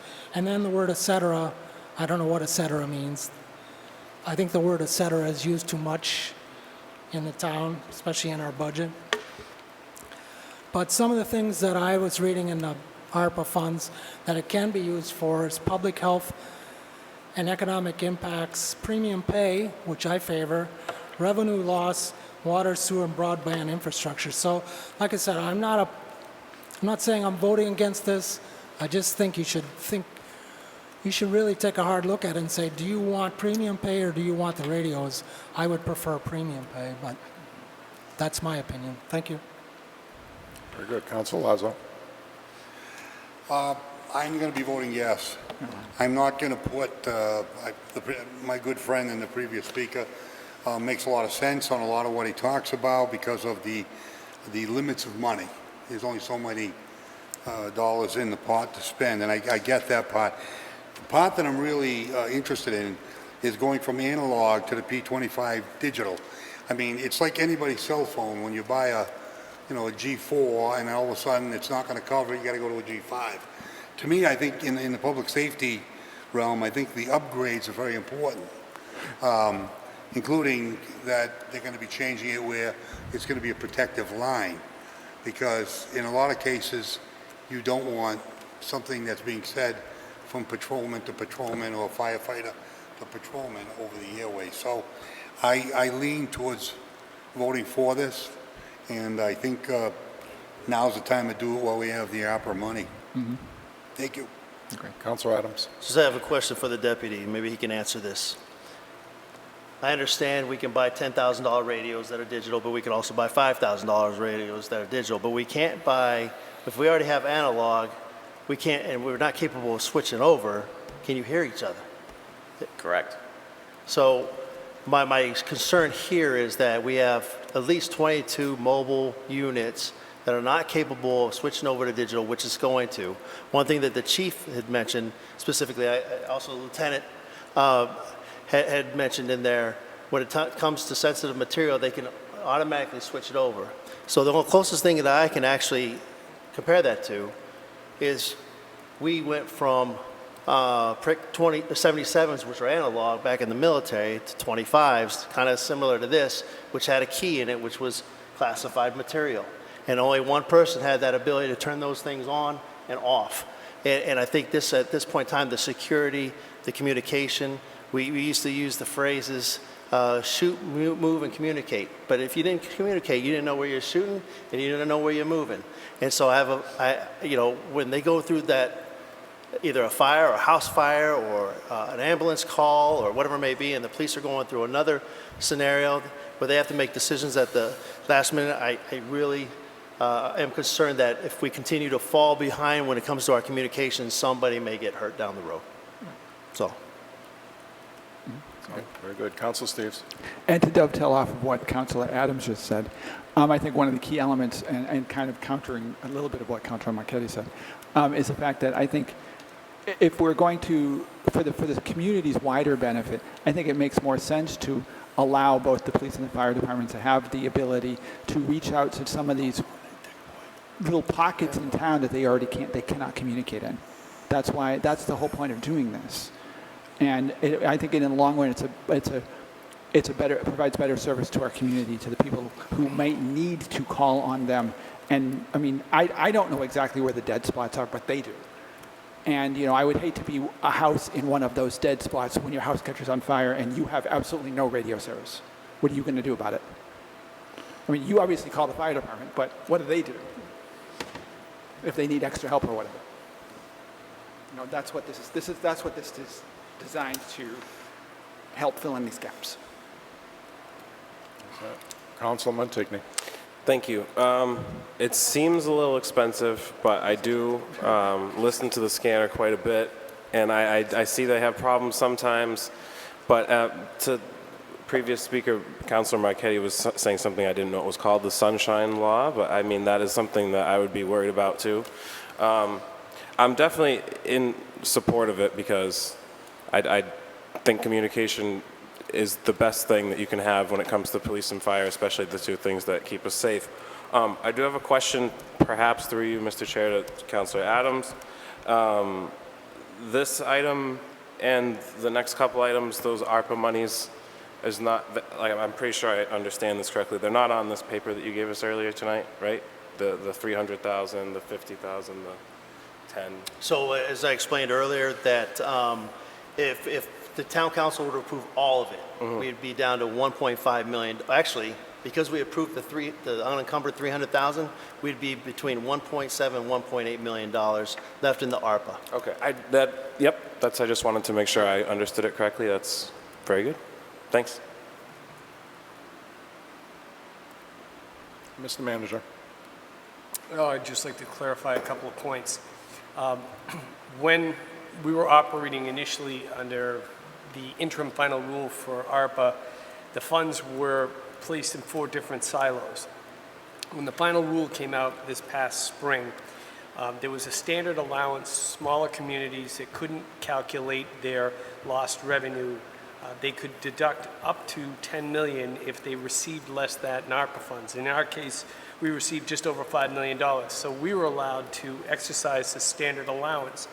The standard allowance then says you can use those money for government services.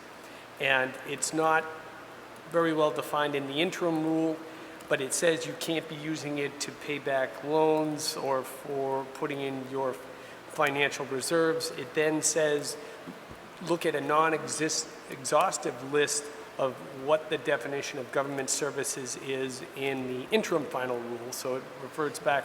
And at that point in time, they said that government services can include, but is not limited to, the maintenance or pay-as-you-go funding building of infrastructure, including roads, modernization of cybersecurity, including hardware, software, protection of critical infrastructure, health services, environmental remediation, school or educational services, the provision of police, fire, and other public safety services.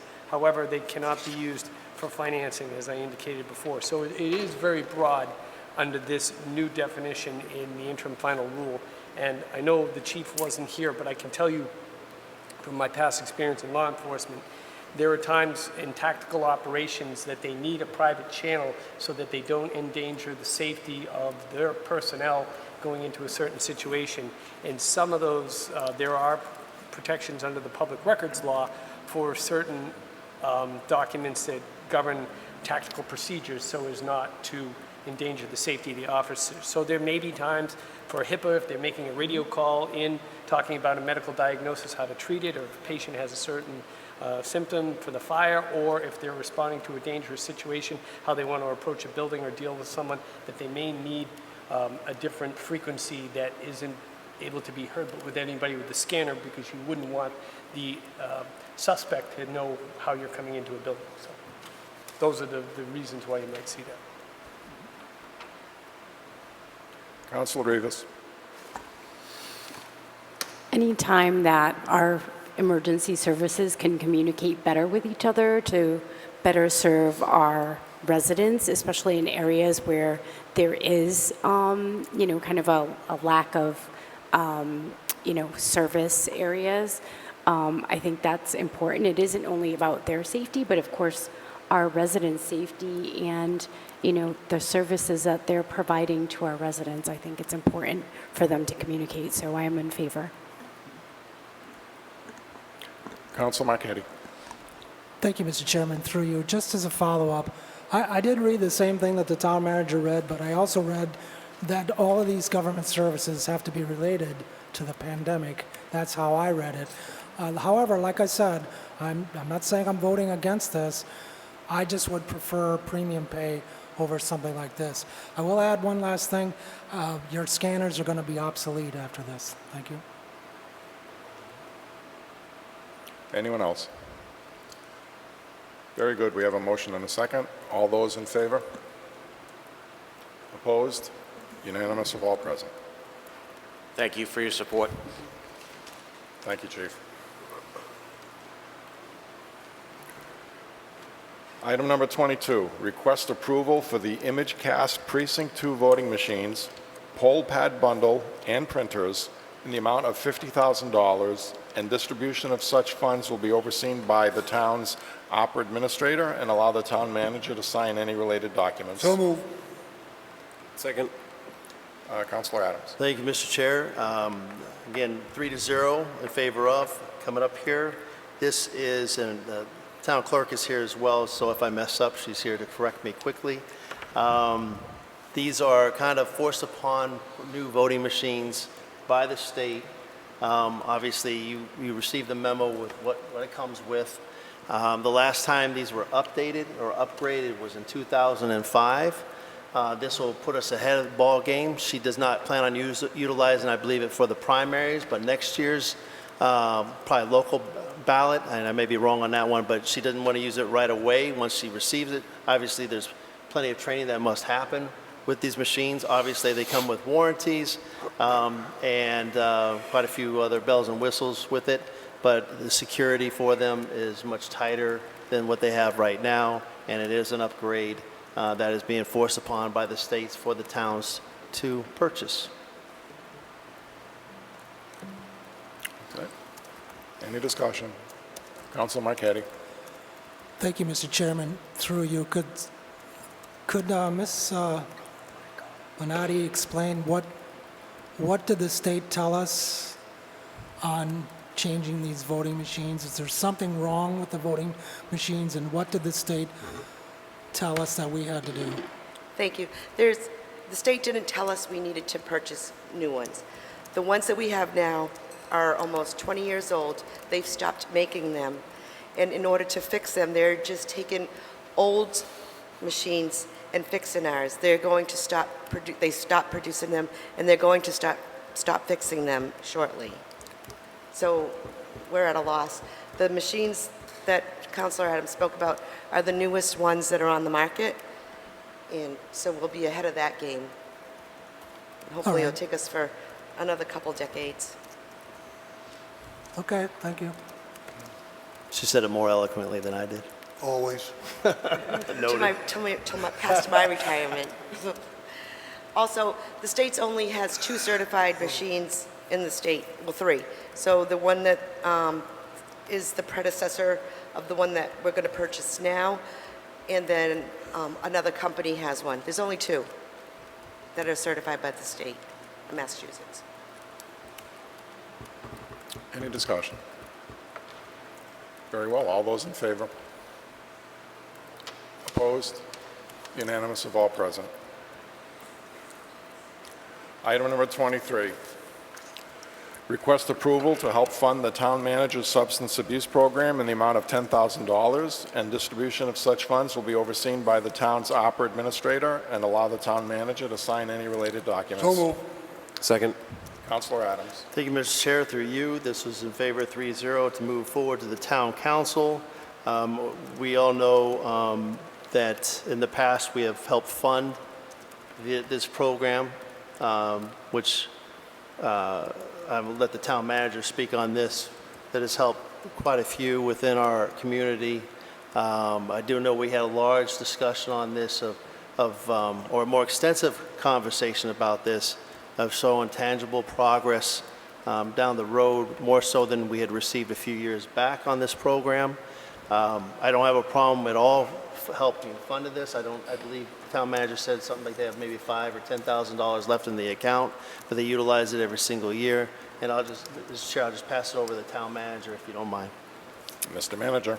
Thank you, Mr. Chairman. I attend the Substance Abuse Task Force meetings as often as possible. I know Councilor Rivas is often on the meetings. I spoke with Deputy Dingy over at the police department, who essentially chairs the meetings, and he had indicated that they received seed money back in 2016-17 of $20,000 and have been operating off of that. And he had just asked if there was any available funding, if we could help refill their coffers.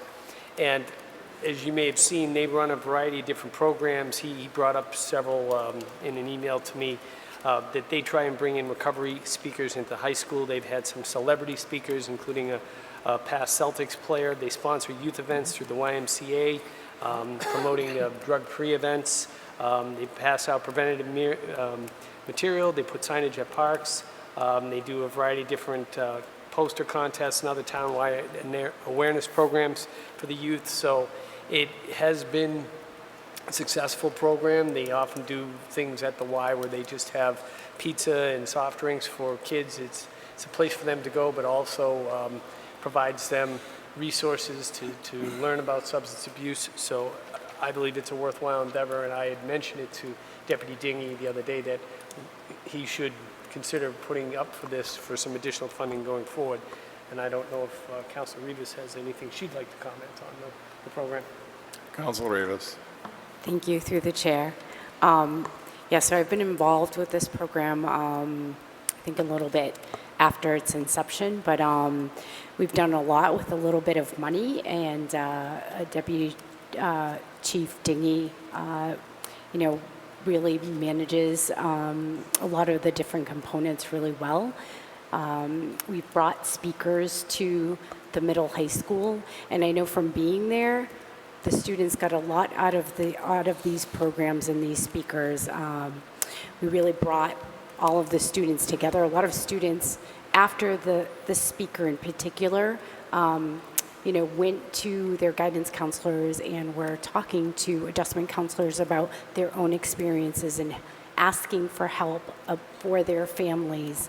I think the additional monies would help the task force target information and programs towards families, the whole family, not just the students, but their parents as well.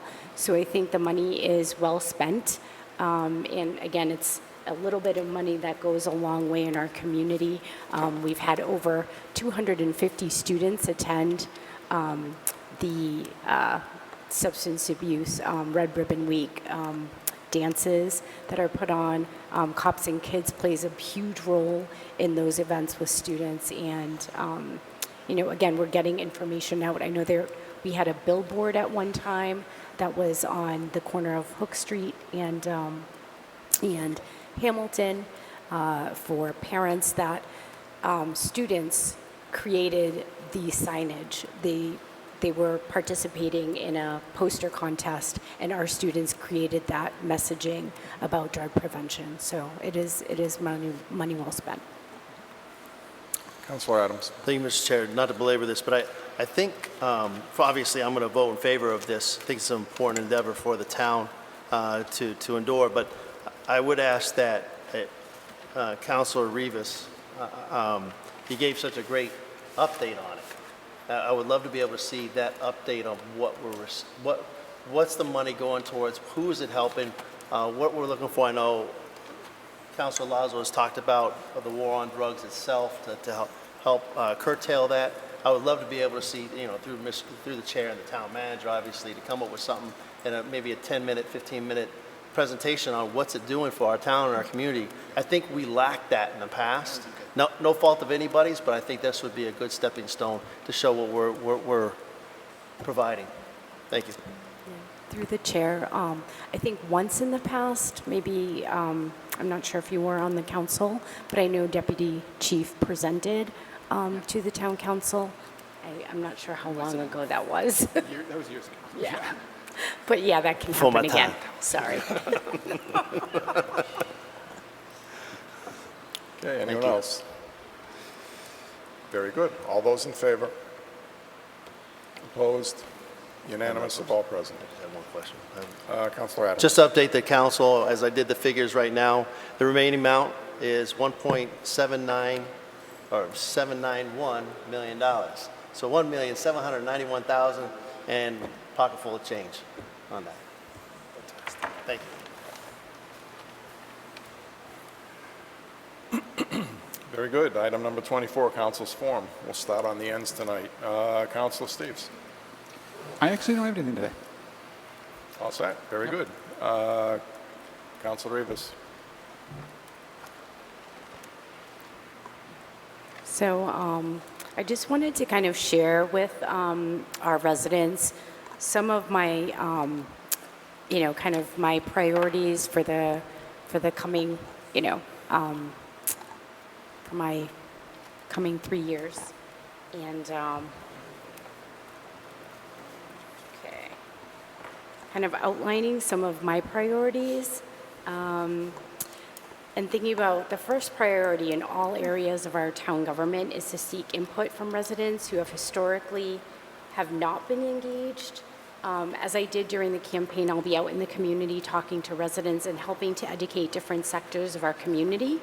I plan to coordinate community forums on the school system with a member of the school committee so that our residents can give us input as to the things that they want to see. I know that being out there in the campaign, I was able to get a variety of different perspectives, and I think a lot of times we focus on very small segments of our population, and that is one thing that I want to make sure that I don't do as a counselor. I want to make sure that all segments of our population are represented and that they have a voice in this process.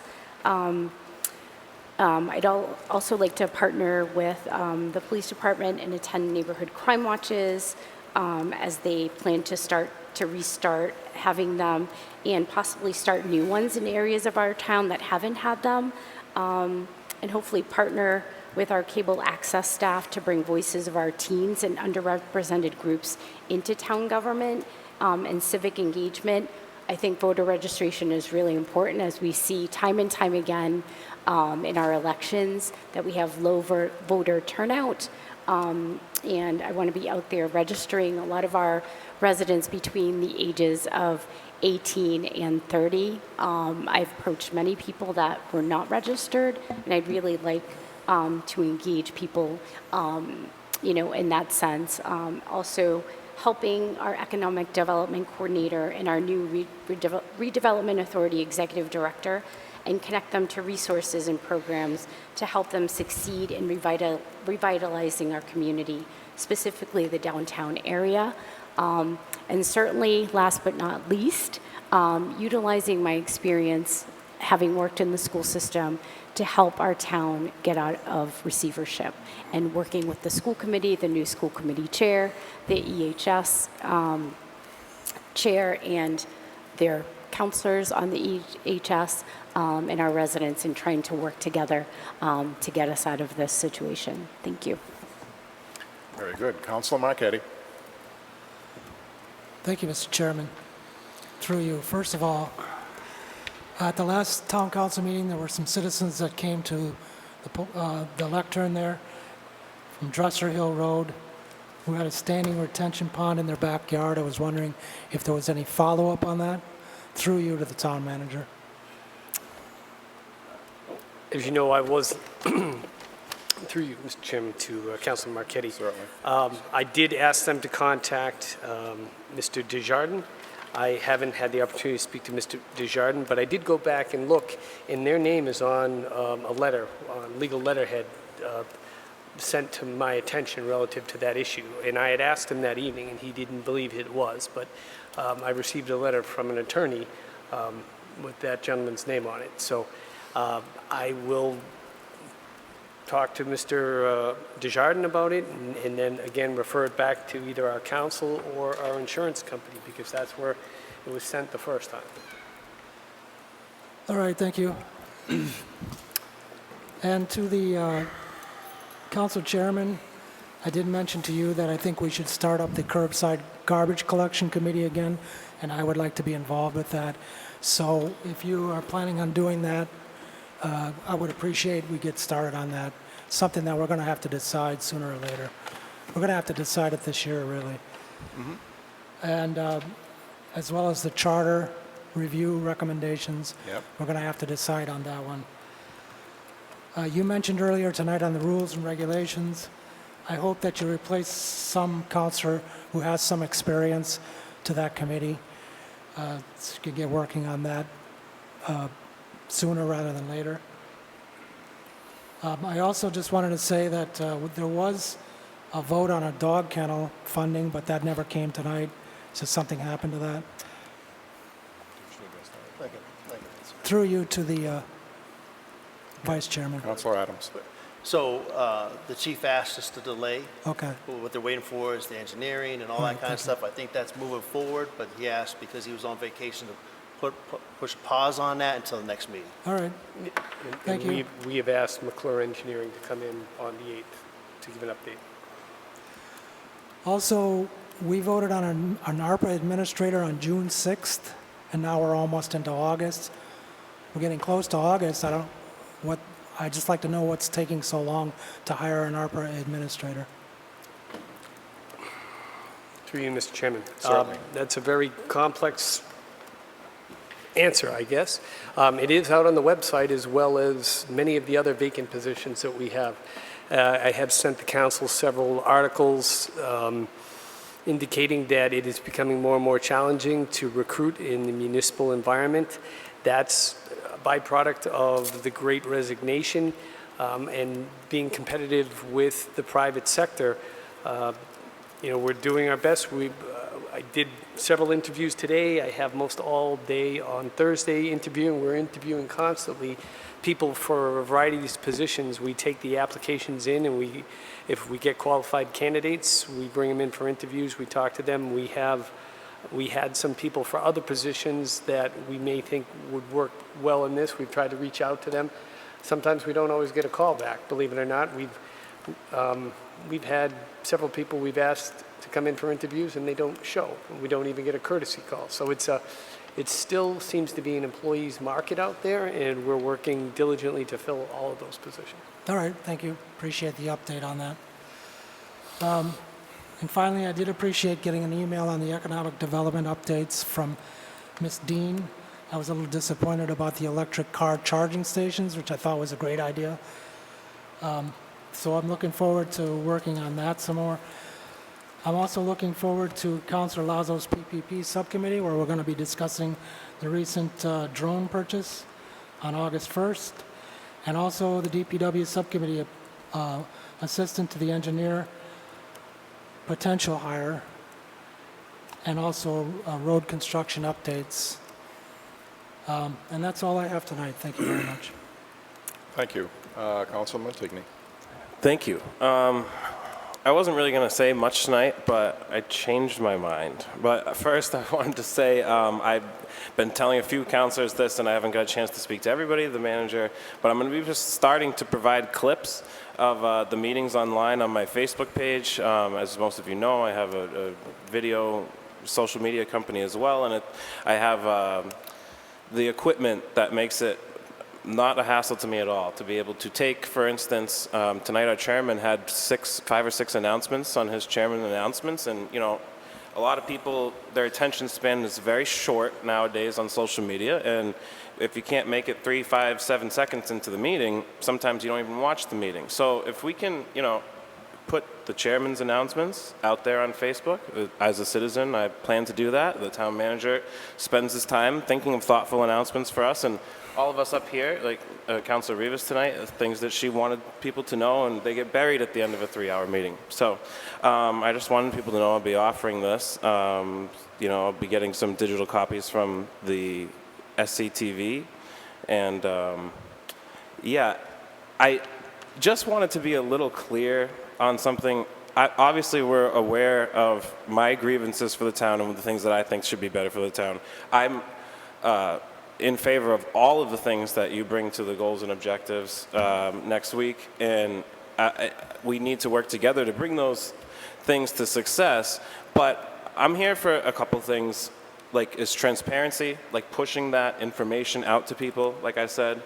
You know, mainly my pet projects or my personal agenda is just to see things with cable advancing. I mean, it's a great double success when you have cable do great things because it's not even taxpayer money.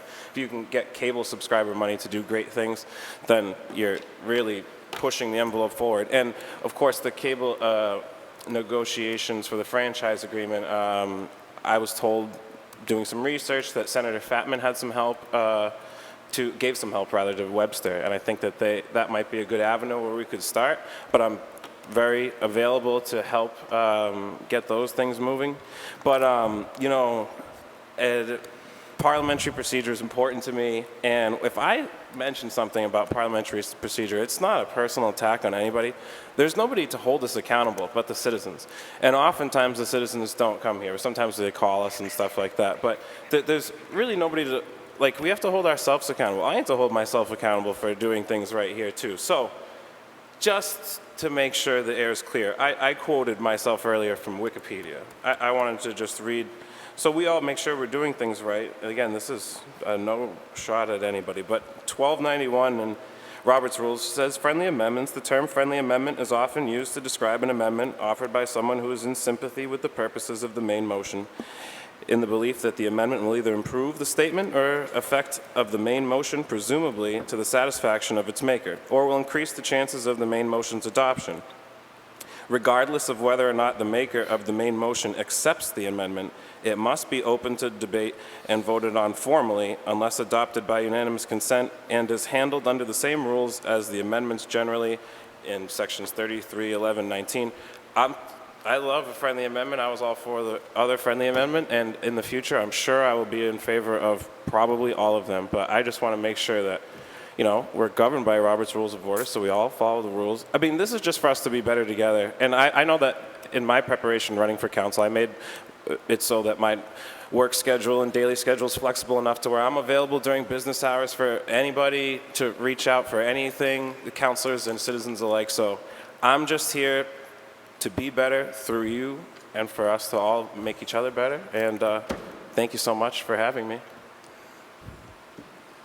Council Lazo. To the previous speaker, you have a video company and you're going to be putting clips out there. If you can take about 30 pounds off me, I'd be happy. Moving forward with some of the serious issues, there were a lot of, I sat down and I talked with the chairman, and it was a healthy discussion. And we do have a lot of things that he said that he wanted to take care of, and I'm with him 100%. You have the trash issue out there, the charter issue out there. These are the kind of things I think we can put quick closure on if we make decisions. It's okay to deliberate, but then after when when the ride's over, it's time to vote. And I think as the chairman, I think you can push those things forward, and I think we can be very successful in putting them to bed, so to speak, or to rest. We have dog kennels to work on. We have various things that are very important. We're going to create goals and objectives again. I'm not a big fan of 19 goals and objectives or 8 of them. I really think if you take 3 big items and work on them, which we have in the past, last year, and I think we need to put closure on some of them. Doing a few of them, you only have one town manager, and there's a day-to-day business where I walk in and there's a washout on a road on Redwood, Red Oak Lane. Another councilor comes in, there's another problem across town. The town manager has been very, very productive as far as call back, go see the problem, cure it, have a group meeting on the job site. I mean, there's a lot of things that he did that's fantastic. But the last thing you want to do is put your town manager in the mud spinning his wheels on things that really are foolish.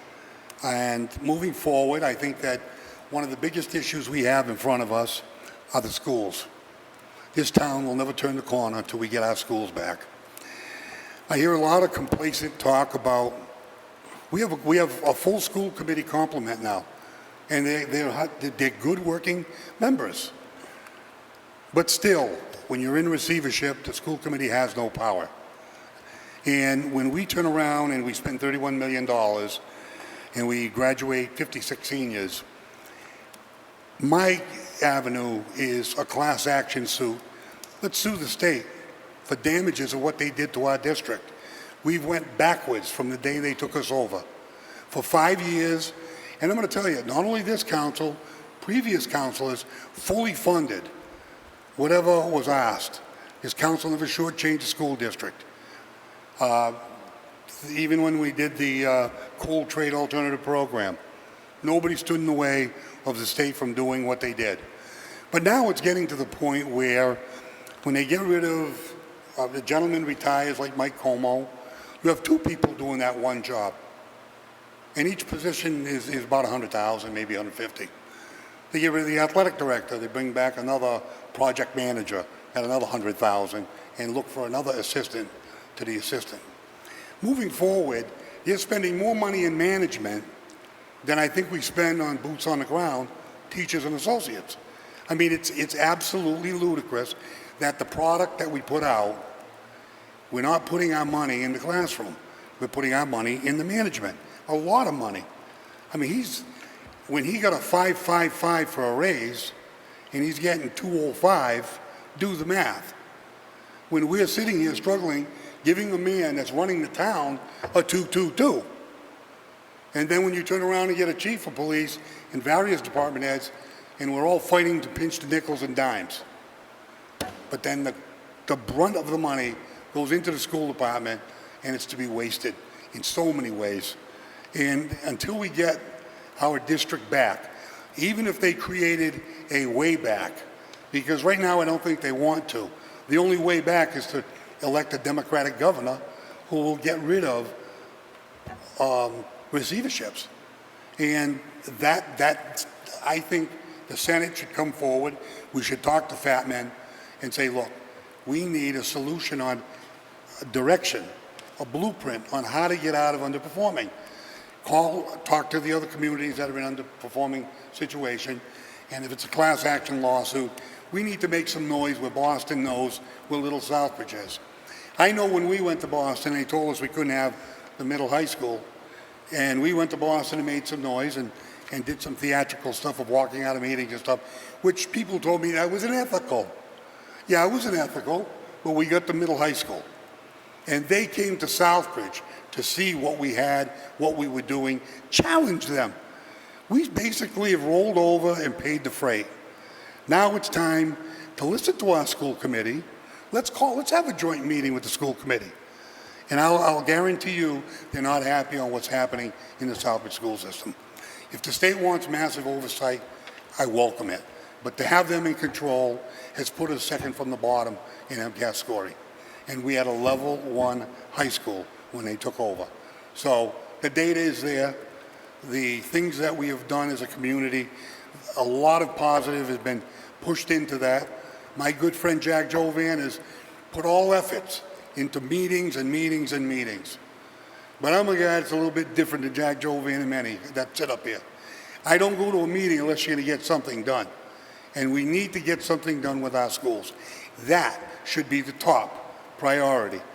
The top thing that we put with the town manager is take our schools back from the state. That is the top one that we should have. And then the rest of it will fall in place. We're doing a lot of great things in the town of Southbridge.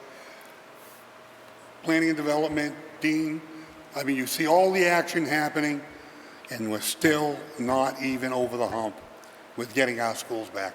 And that's the key to economic development, is to have schools where people want to move into your town, go to school here. So moving forward, I recommend that maybe the chairman or somebody at Education and Services plan to sit down with this school committee. We have a full board. That was one of the complaints of the state. Okay, we've got a full board now. What do you want to do now? We're tired of lip service. We need results. Thank you, Mr. Chairman. Very good. Vice Chair Adams. Thank you, Mr. Chair, through you. As far as the goals and objectives, please send them to me by Friday. I'd appreciate it via email so I can account for them. And we'll be as transparent as possible. when it comes to, we come up with the town manager to go over what the councilors had requested, how we set up the scoring system and all that kind of stuff. We're going to streamline it to get it done as soon as possible so we can get going with the town's business. Also, I want to welcome Lena, if I got it right. Welcome. It's a good day, even though it's hot. Anyways, just welcome you aboard. I just want to go over that a lot of councilors have brought up curbside. I already spoke with the chair. We'll do that at council of the whole meetings. Rules and regulations, adding that one extra counselor. I agree with Councilor Marchetti that has gone through that, but I think it's open to councilors in general. I have my own personal views on the rules and regulations. We'll address when those meetings actually take place, but we have a set date when we want to get those voted on and pushed through. Also, the charter, again, council of the whole meetings, or if we have to combine them, special council meetings, but we want to make sure we have good conversations without having to do a quick vote, and then it doesn't make any sense. We want to be able to bring it up to the dais and say, this is what we agreed on, or this is what we compromised, or this is what we came up with. Also, I'm meeting with the chair and the vice chair of the school committee, as I mentioned last week or 2 weeks ago, about my own goals and objectives. I don't believe in a hammer fits all mentality, but I also don't believe that we have to have a nice fine knife to do things. So I give credit where credit is due. Councilor Jovan did an awesome job doing what he could do. And now I think there's a lot bigger component than just saying goodbye, Mr. Receiver or State, because that's not going to happen. But I had a nice meeting with him today. Had a conversation with him today. He understands my feelings and my concerns, and I will set up another meeting with him down the road. But this is one part of a process. Anybody knows me, there's always a plan in place. All right, and so I just want to add that to anything, and that's all I have. Agenda item number 25, discussion of next meeting date will be Monday, August 8th, 2020 at 7 p.m. here in the dais. Thank you. Very good. Item number 26, motion to adjourn. So moved. Second. All those in favor? Opposed? Unanimous of all present. We are adjourned.